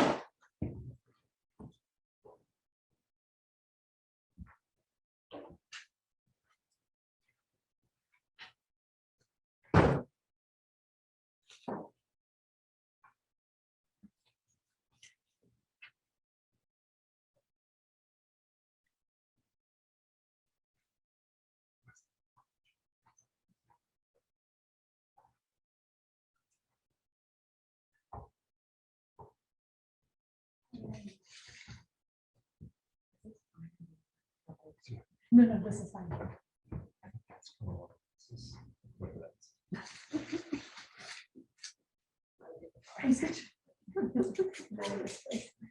Sorry, folks, I'm just taking a little break. My hands got a little sticky with the glue, and it was making that wing nut even more painful to watch, probably, than it normally is. Just want to get better for everything.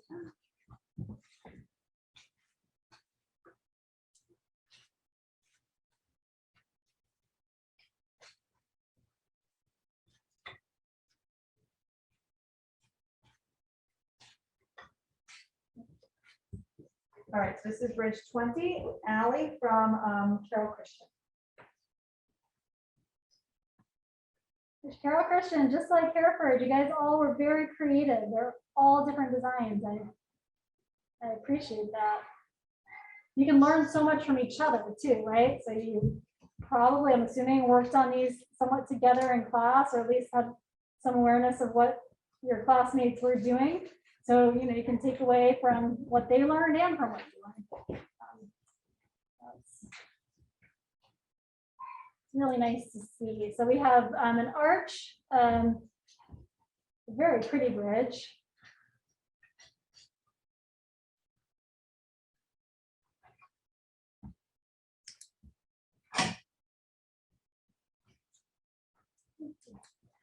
I'm going to hit run here. Just to make sure I'm putting about 5 newtons in there at the start.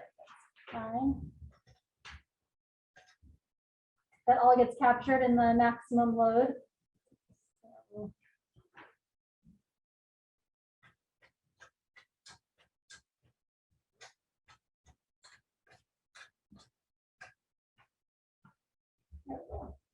Okay. All right, so yeah, nice arch. The arch is going to want to flatten out a little bit as we load it. And so I think these are probably ties intended to hold that arch together. So very, very smart, very good idea.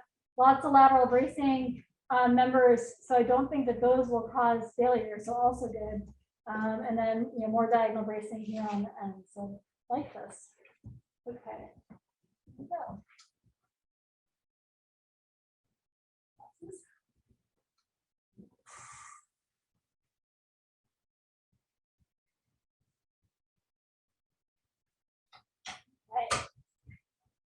So some of these diagonal braces have popped off of the arch. That's what all those little peaks are, or drops of load. And you can see those ties were doing what they were supposed to be doing. They were holding the arch together.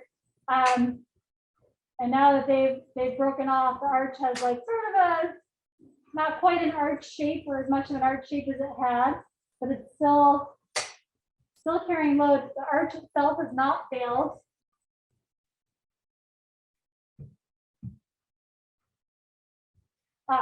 But it has a little bit on the back side.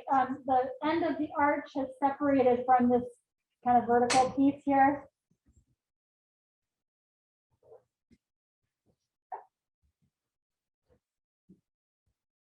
So not super stiff, it's mostly just deflecting at this point, but it's still hanging on there, carrying a little bit of load, 10 newtons.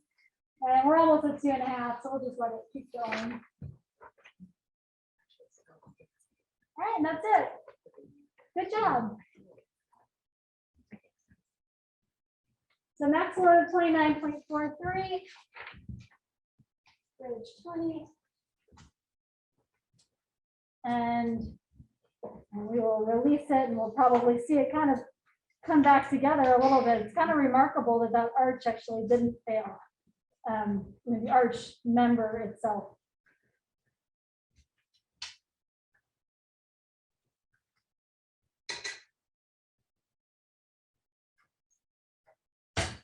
There we go.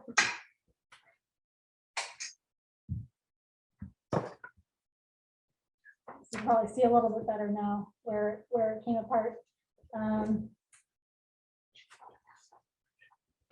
Yeah, I mean, I don't know if I actually have too much advice for you on the detailing, because I think it's just hard to get enough strength out of that kind of joint. I think you knew what you were doing here though with those ties. So in that sense, that was good. You know, if there's some way to make those ties a little bit stronger, connected to the arch in a different way, I would explore that maybe. Good work. All right, this is bridge 21, Rudy from Carroll Christian.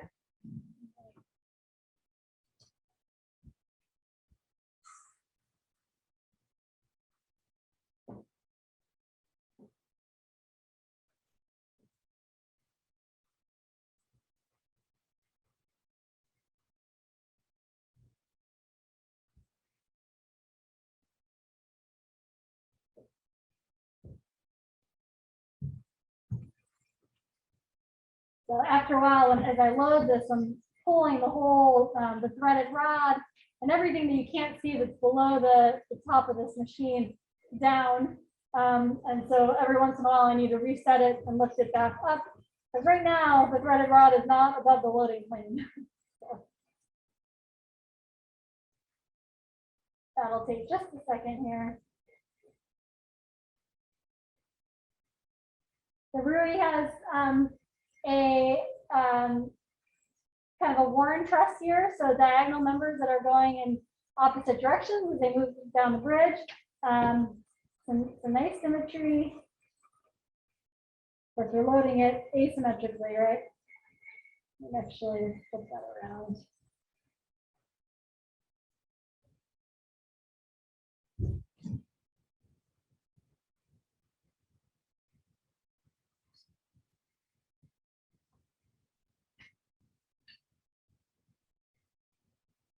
A little bit further, make sure that that plate we can get the full weight out on there. There we go.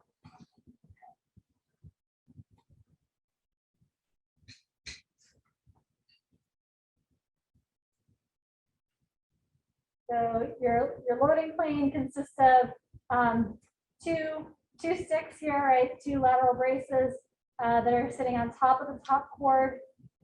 So the fact that they're on top of the top cord is going to be helpful.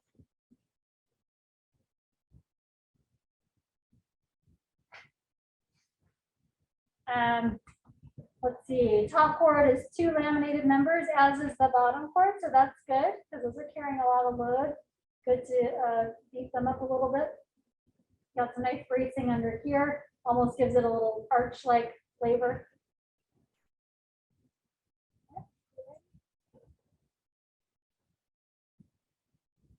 Okay, here we go.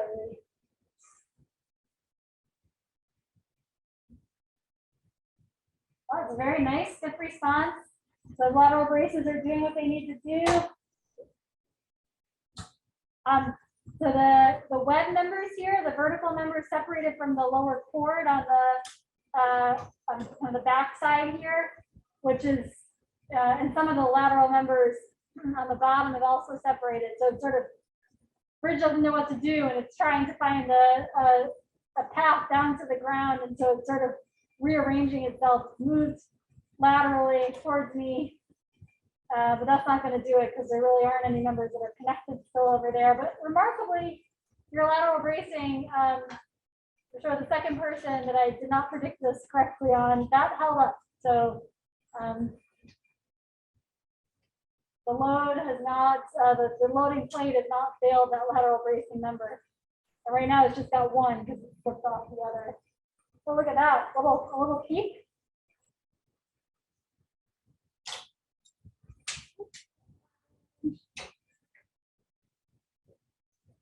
Yep, and that's it. That's 2.5. All right, good job.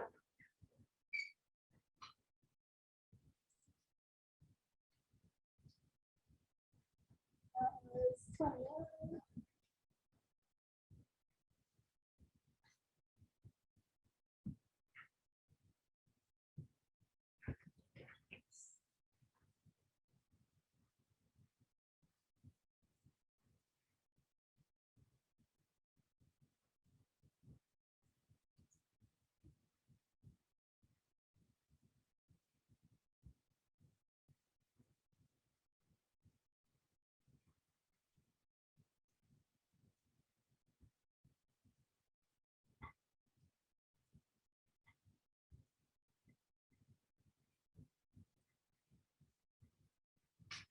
You may have benefited from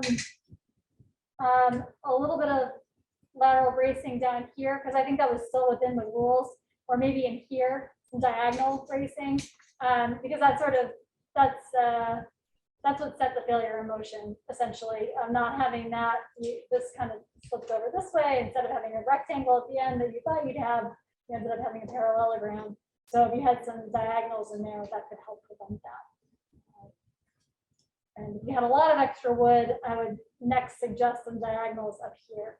But the top plane held up, so probably start at the bottom. Good job.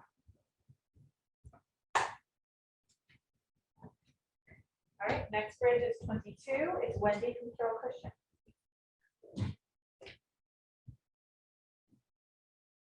So Wendy,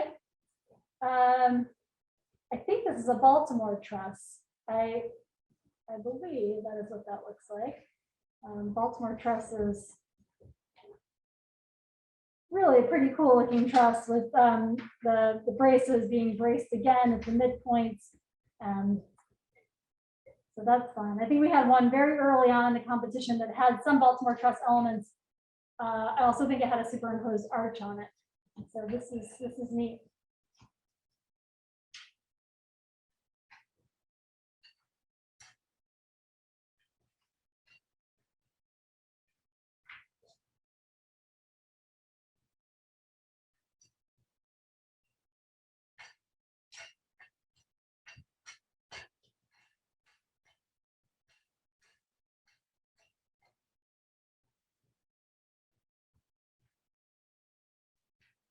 Okay, let's see. Sharing.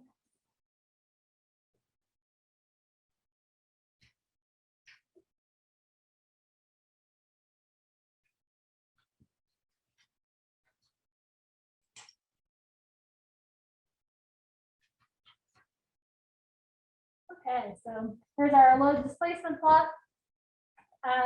And so if you're just joining us, this is going to be plotting in real time the load, the force, the weight that this bridge is carrying, and as we move it down, as we deflect the bridge. So that's the displacement part on the x-axis. And so we don't only capture like the maximum load that your bridge can handle, but we can also sort of see what's happening to your bridge as we load it. So you're going to see a lot of little peaks and And if you've got a really good microphone, or I suppose we have a really good microphone and you have a really good speaker, you might even hear some little pops, and that's the wood cracking. And usually that's associated with a drop from a peak. So we hear a crack or we see a drop in the peak load, then we kind of take a harder look at the bridge and see what just failed. Zero load, displacement, and again, this is line B.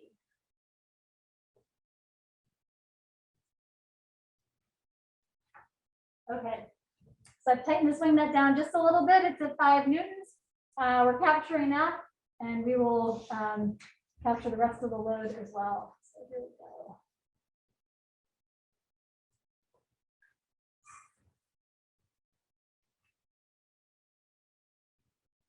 All right, so we have a nice peak response. Means it's very stiff.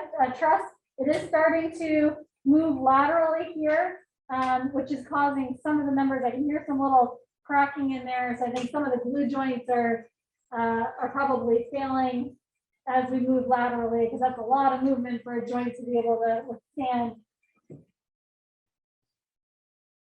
So something you could do here is if you had some diagonal braces in the top plane, you can see that what was a square is now very much a parallelogram. So if there were some diagonal braces, that would probably prevent that kind of movement, that kind of lateral movement, or at least slow it down a little bit. And that is it. The lateral bracing that the loading plate was sitting on failed.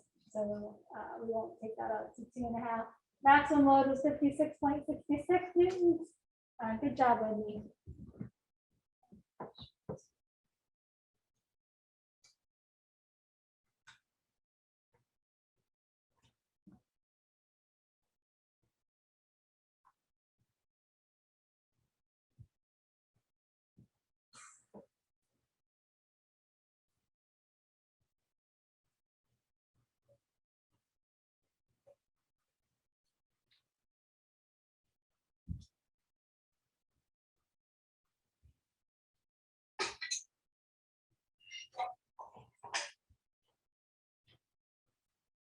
We did have some nice lateral bracing there in the end.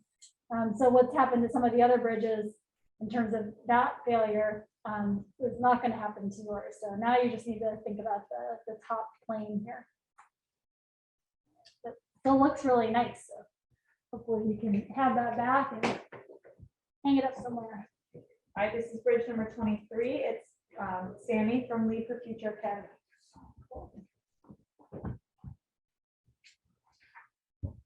And this is our first Lead from Future Academy bridge. Cool. All right.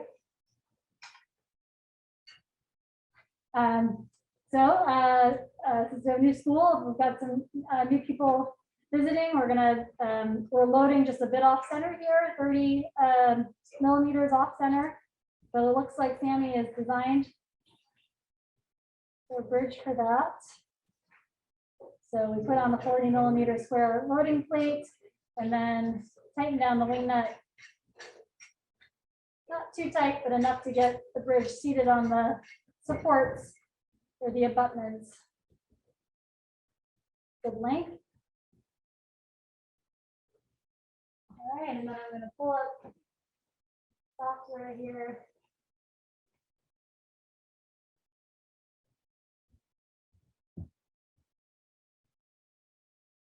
All right, and what this is going to do is we're going to capture the amount of load, amount of force that your bridge can support at the same time that we're capturing the amount of displacement in the vertical direction. And we're going to plot in real time then the load displacement curve. So everything zeroed out. I'm going to hit run, and that's just going to start capturing some data. All right. Let's see, so other sort of nice details here. The top chord in the center are 2 laminated members. The lateral bracing here at the top that the load plate is sitting on is made up of 3 laminated members. And one of those braces is going directly into a diagonal brace in the truss, which is a good idea and really nice, because it means that this member here isn't in as much bending as it is going to be compression. Okay.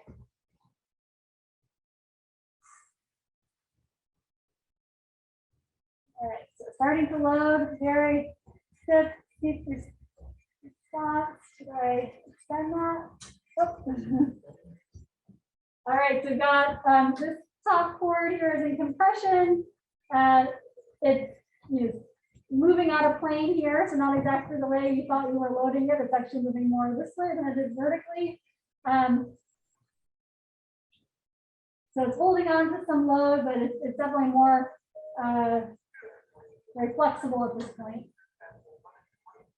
And looks like the top chord, it hasn't really failed, but there's a glue joint there. You can see a sharp kind of bend in the top chord. I'm surprised this one didn't buckle because it looked like it was ready to snap, but it held on. And so we've got a lot of out of plane movement here. So much that the bridge is starting to slip on the support over here.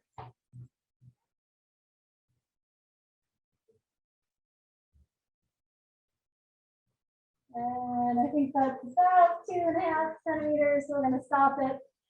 So you can see from the the end view, end camera, just how out of plane this is. So it started out very much rectangular, this sort of space here, and now it's really shifted out of plane. So this would benefit from some kind of lateral bracing if you could do it. In wooden bridges, what they would normally do to prevent this from happening is build in some, oops, I think it's being loaded by the threaded rod there. Build in some knee braces, so little tiny diagonal braces between if I'm looking like through the end of the bridge, between the lateral braces and the trusses. If you just put a little diagonal in there, that could help it prevent that from happening. In the grad class that I took, I needed to make knee braces for a bridge I made for you, and I was going to have supports on top, and you were insisting it would be way more interesting if you didn't have support on the top beams and do knee braces. So we actually had a truss that I was talking about was semi-pony truss, which was what yours was, right? Mhm, So, yeah. That does make lateral bracing tricky. Hard, yes. But more interesting. And that's what she wanted out of her class. All More students want to interesting do thing. things that are more interesting. Right? All right, next bridge is from the second Lead for Future Academy student. It's Catherine, and this is number 24. Nice. All right, so Catherine's got 4 laminated members that make up her top chord. That's great. So again, the top chord should be in compression, which means we're like, if we have just one member and we're pushing on it, it's much easier to buckle it than it is if we have 4 members. So that's cool. It's also pretty narrow, a lot like one we saw earlier today from Hereford. I'm going to raise this up just a bit.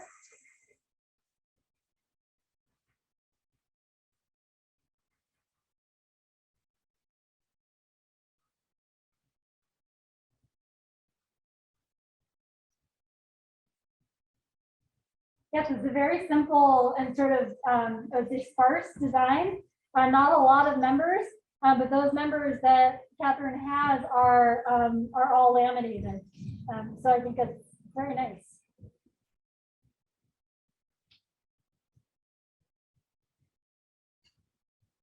Oh, I'm sorry. I'm still. Okay. I was really confused at like, how is this? What was the last number? The last number was Sammy, it's 23.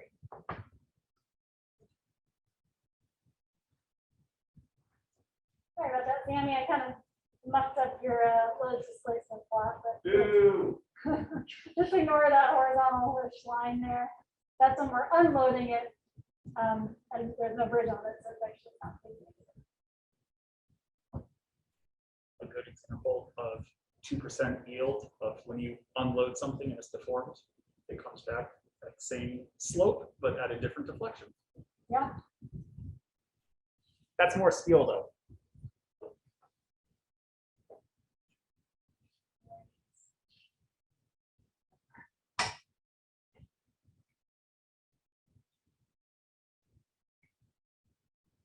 Okay. And now we put the wing nut on.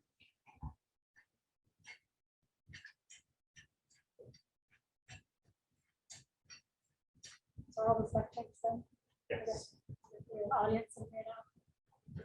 I sure hope that some of you out there are not seniors and that you can come when we have this in person again at some point. Even if they're finishing high school, it's really still. Oh, well, sure. Attend next year. Absolutely. But you might be taking your own engineering class. You might be doing.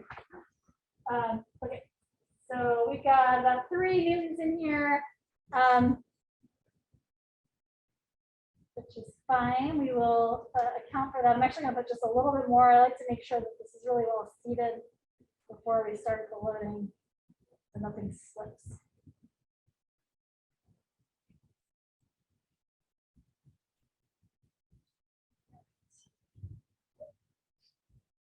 I was on the call with her, and I particularly liked the portal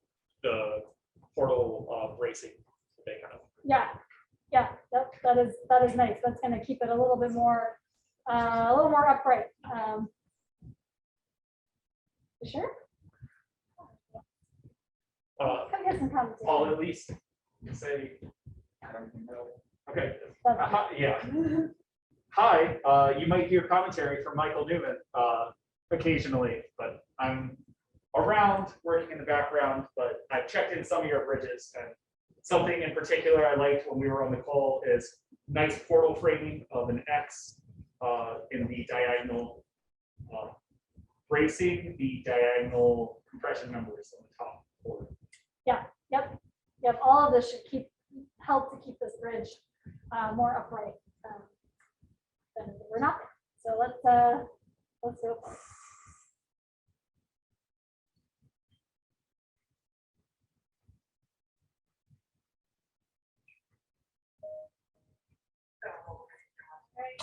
Cool.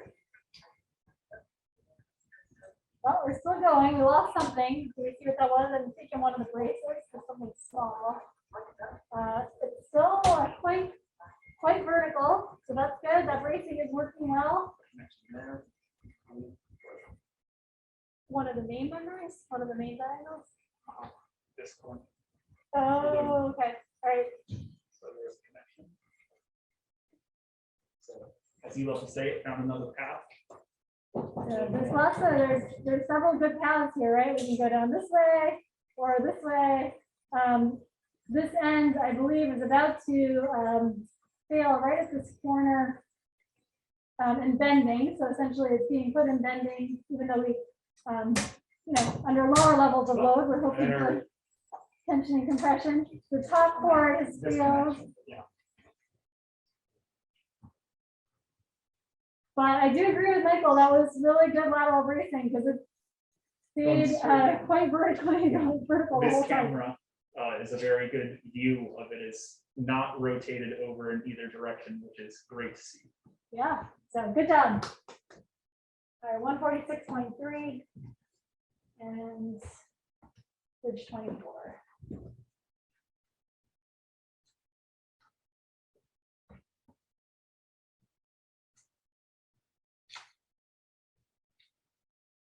Sorry, you know what?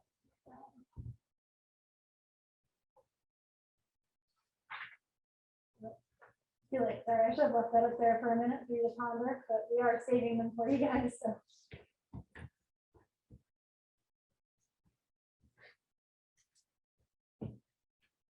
So eager to refresh my screen.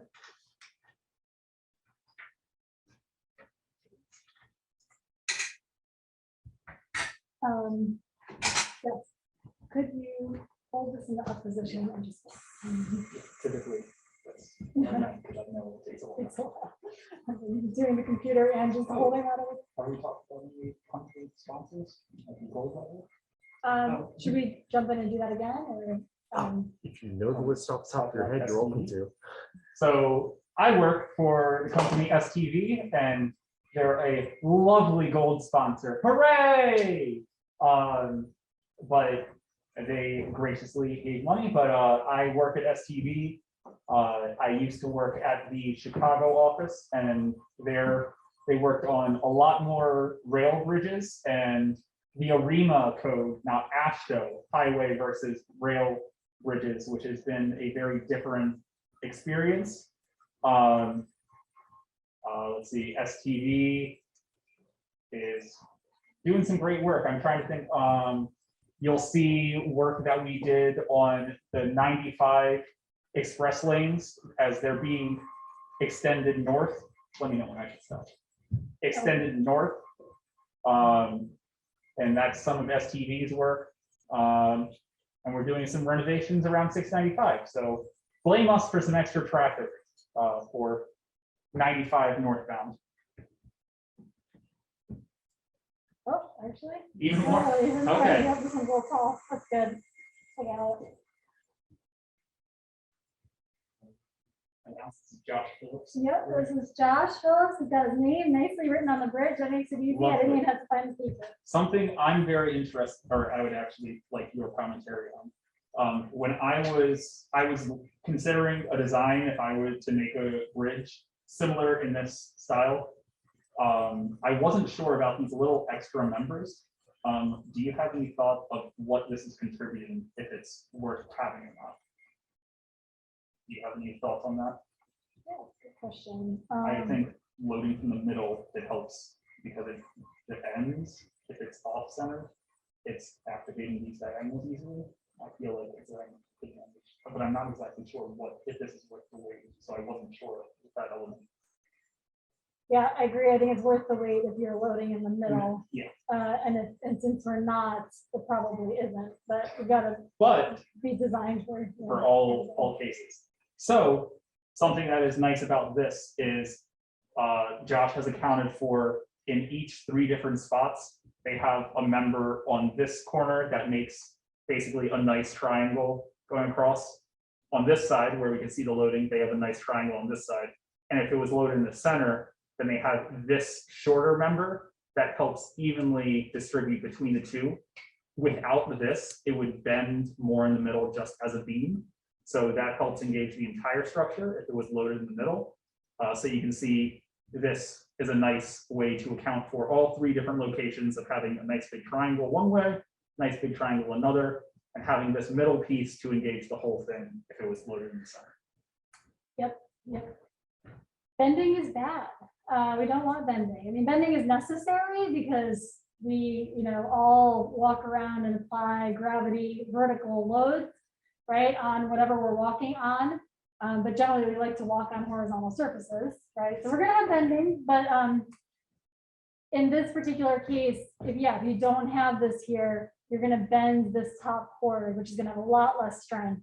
It'll basically be like some of the bridges we've seen where the lateral bracing member here, which is being directly supported or directly supporting the plate here, where that fails in bending, because bending it's not as efficient as tension and compression. But so that is important there. And you didn't know which way it was going to load. So Got you, Josh. An interesting bridge with a lot of Baltimore history is the Bulman Truss Bridge, which is in Savage, Maryland. There's one in Savage, Maryland, which is just a pedestrian bridge at this point. And that it's an iron truss, so different than the wood trusses you guys were building, but it sort of operates on that same principle. It was a railroad truss bridge, and as the railroad went, as the train went over it, depending on where that train was, it had a different diagonal load path to get down in compression, or actually tension in the case of Bulman, but to the supports.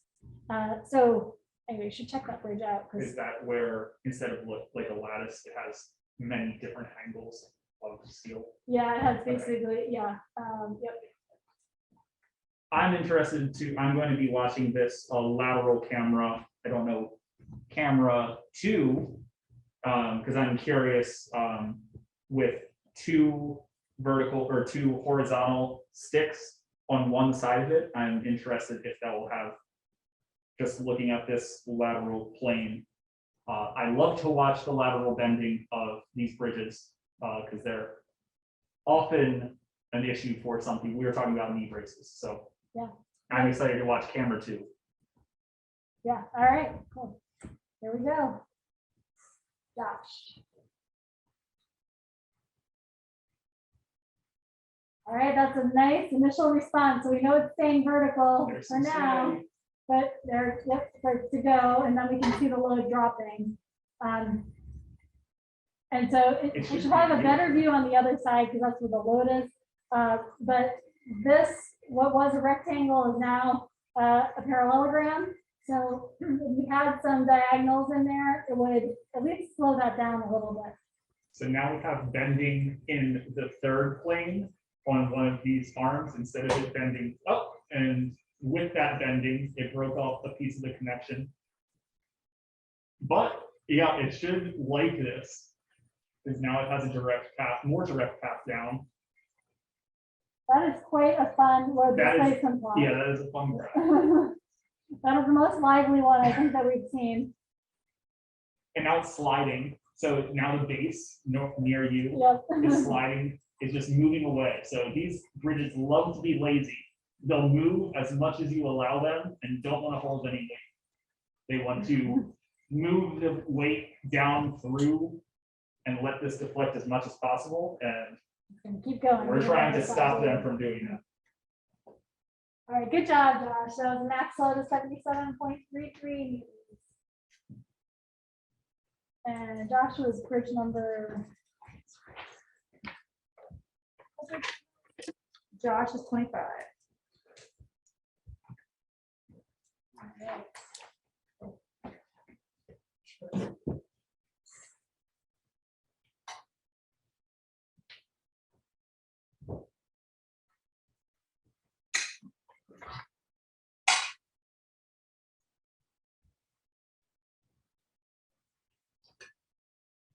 I actually wasn't paying attention to this, but I think now, as I'm trying to lift off the bridge, it's sort of stuck on the threaded rod here.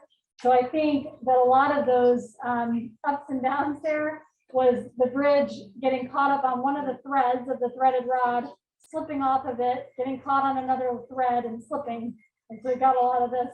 Otherwise, that didn't really make a lot of sense to me because you only had one real fracture of a member, which was this one down here. You didn't have a lot of like little failures, which is normally what we would see when that was happening. So all that zigzag, that's just because it was getting stuck and then releasing, stuck and releasing on that thread. And that's because it kind of shifted so much out of point. But nice job. That was fun. All right, next bridge we have is 26, and it's TJ from Rockford. Oh, good, another school. That's great. The same school stuff, yeah. Same school, Josh. Okay, sorry. Another school from when I read the paper. All right.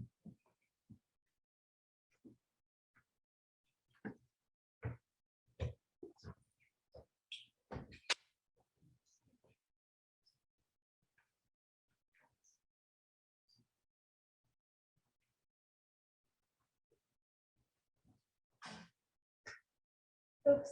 Okay. So TJ, you're going to see a horizontal line there on the bottom of your plot. That's nothing. You can ignore it. That was just me adjusting the position transducer to get it back to 0. So sorry about that, but just ignore it. That's not part of your load displacement plot. All right. So we got the bridge. I'm going to make sure that we're loading 2 of your lateral braces there.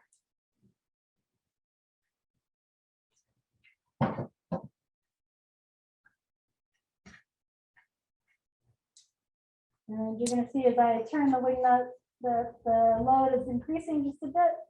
And that's fine. We'll capture that in your final your total amount of load carry, but that helps to just seat the bridge a little bit more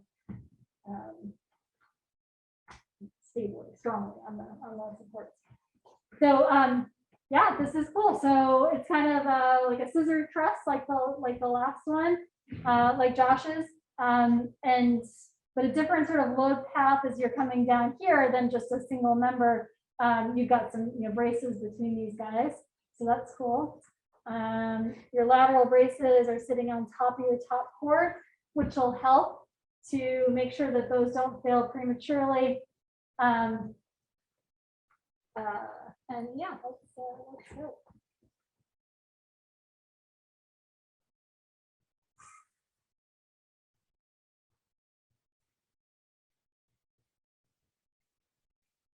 All right, so I'm thinking we're probably seeing on camera too. Are we seeing any lateral movement? There's, oh, you know what's happening? I think it might be opening up and Yes. sliding off the support a So you little can bit. see, the deflection, the slope of the curve, with it being light, you're also right that it's sliding off. But the slope of the curve is very low slope because of the lighter, it's less resisting it, so it's less stiff than other bridges. Yes, it is a very flexible bridge. I bet that it's a very light bridge as well, because you have just single members everywhere. So there's of course a trade-off there, right? And you can see the heavy deflection along the top as it's curving. And now there's a plastic hinge right there. Top cord has definitely failed, but it's hanging on there, and it's there we go. It's decided they want to be a little more upright, so both of these nice and symmetric failures now. Both of these points in the top cord, and some of the braces, and we are there. We're at 2.5, so good job. And shout out to TJ. I will say we discussed this and we talked about strong and weak parts of his bridge, and he pointed out that he was going to be paying attention to the hinge that could develop in the middle, that when they tested the bridge, he saw a similar thing happen, and that is still, so recognizing the strengths and weaknesses of bridges is a great skill to have as an engineer. Yeah, that certainly makes the name scissor truss seem pretty applicable. Yeah. When do you have how many to your routine? Oh, serious. Like it when things make sense like that. Nice. Cool, good job, TJ. And sorry, that was bridge 26. Yes. Press up. Yes.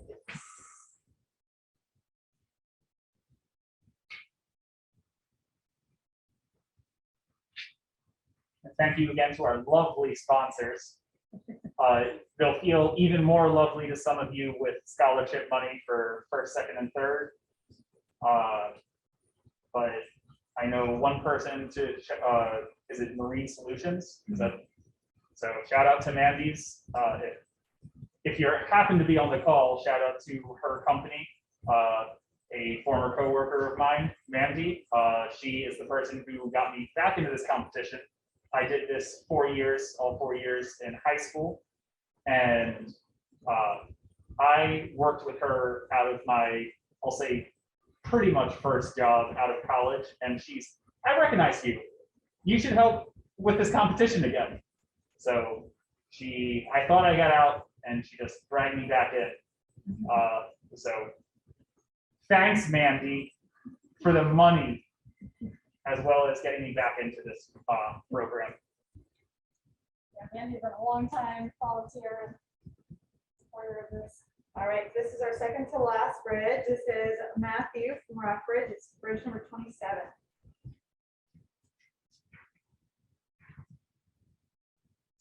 It's Just a little bit off, but mhm. gosh, Rockbridge, I do appreciate the names on the bridges, because as soon as I hear the name, I'm sort of, that's really helpful. But is it worth it, that extra ink of Extra weight.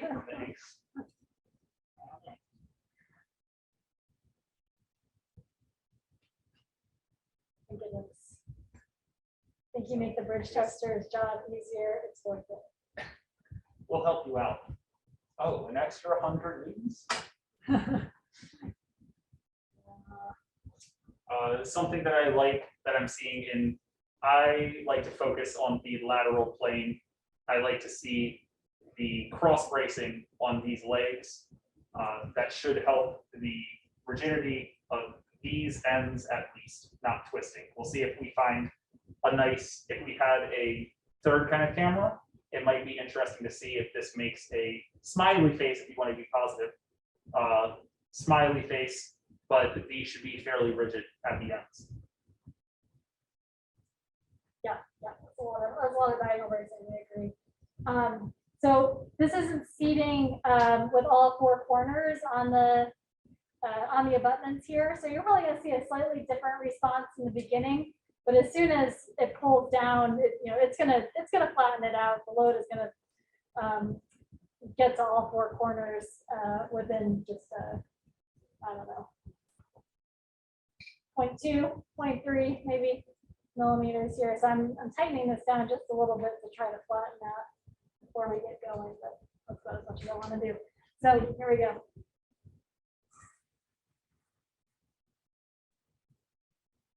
I can see on camera 2, or the direction of camera 2, that it's already taking that fourth leg and pulling it vertically down. So now all legs are activated as. But in order to do that, it had to adjust to some of the other geometry, right, in order to flatten out. So a small failure here between the lower chord and this diagonal, and then another one here.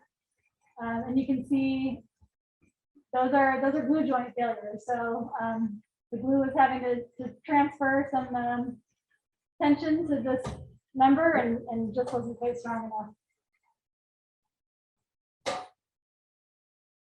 Now, extra connections. So Yes, we've seeing the value of connections. lost most of your load path going down to the ground this way. It is still able to do this a little bit, but there's not, no, it can't because it's off the off the support. So it's kind of traveling down through this member and then over and bending down to the abutment. But it's made another straight line again. Yeah. All right. Very nice. A max load 98.47. And good job. That was 27. And we have confirmed the last bridge all deck. Mhm. Exciting.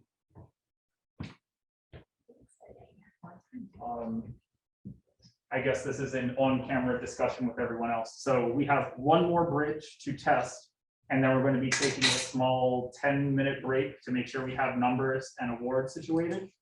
And then we'll be handing out awards, or I guess not handing out awards, but we'll be announcing winners of the 5 different awards. Just start, is it, I look at you for this, 5, first, second, and third, mentor, and architecture excellence. So as a reminder for the competition, or moving on from the competition, we are giving scholarship opportunities, or we're giving prizes to first, second, and third.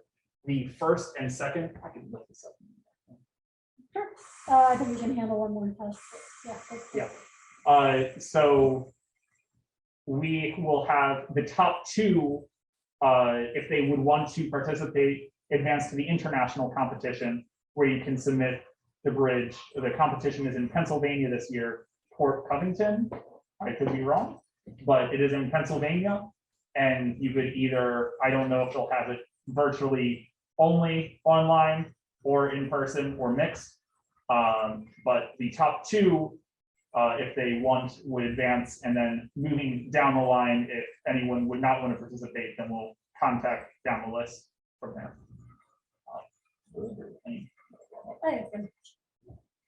All right, our last bridge is number 28. It's Uma, and she's from school. Nice.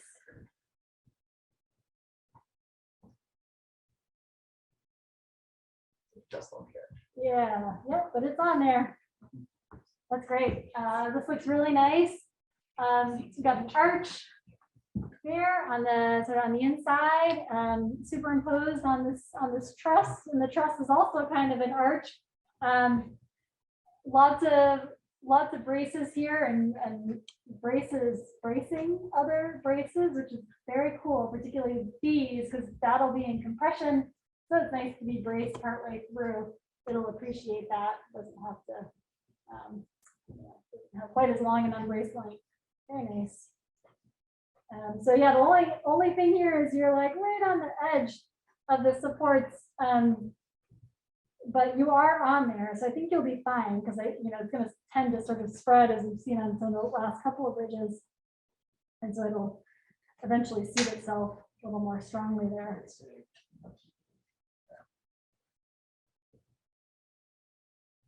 Yeah, that end view is useful for Making sure it's in. it might slip here as I'm putting this on, so we'll just wait till I get it close. Yeah. I was gonna say, what happened to that PVC tube? Yeah, it's there. Mostly because the loading plane is high, I only had to use it. How's that look?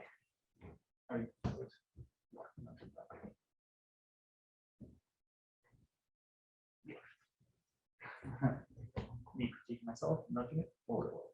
Yeah, I think it's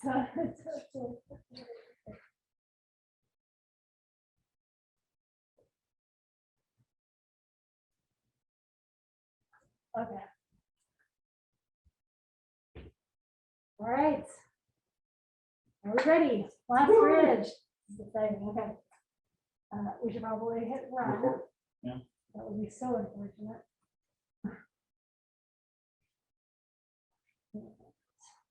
Sorry, well, you're gonna have a little bit of a horizontal line there on the bottom. It means nothing. It just means I had to adjust the position transducer that tracks the amount of deflection in the bridge. So now we're back at 0. We tighten it down just a touch. So you got 1.4 newtons in there currently, but we'll capture that in the total load. And now we are ready to go. Okay.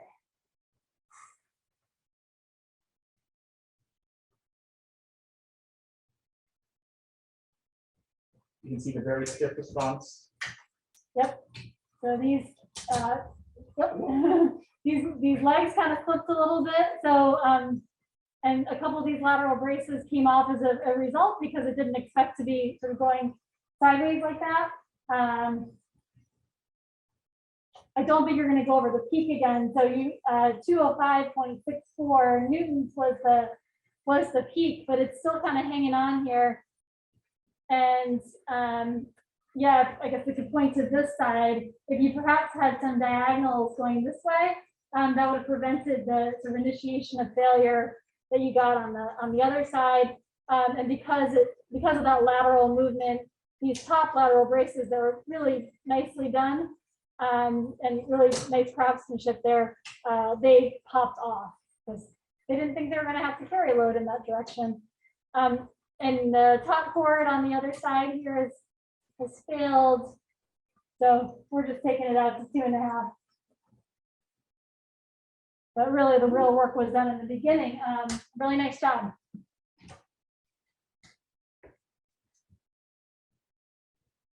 Cool. That was 28. All right. So what we're going to do is we're going to share our screen and put up our break slide. We're just going to go off for about 10 minutes just to make the decisions for the award categories. Thank you to all the participants. This was really fun watching all these bridges, especially as a person who doesn't know much about what's going on. It was still neat to see all the work the students put in today. So go ahead, Mike. There's so many wood splinters. Yeah, sorry about that. Sorry to destroy all your hard work. That was the second that. Lots of fun around a break though, so I'm assuming make it. We're good. Nope, everyone's still on. Good. That was a lot of fun.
All right, everyone, thank you for your patience as we figured out the award winners.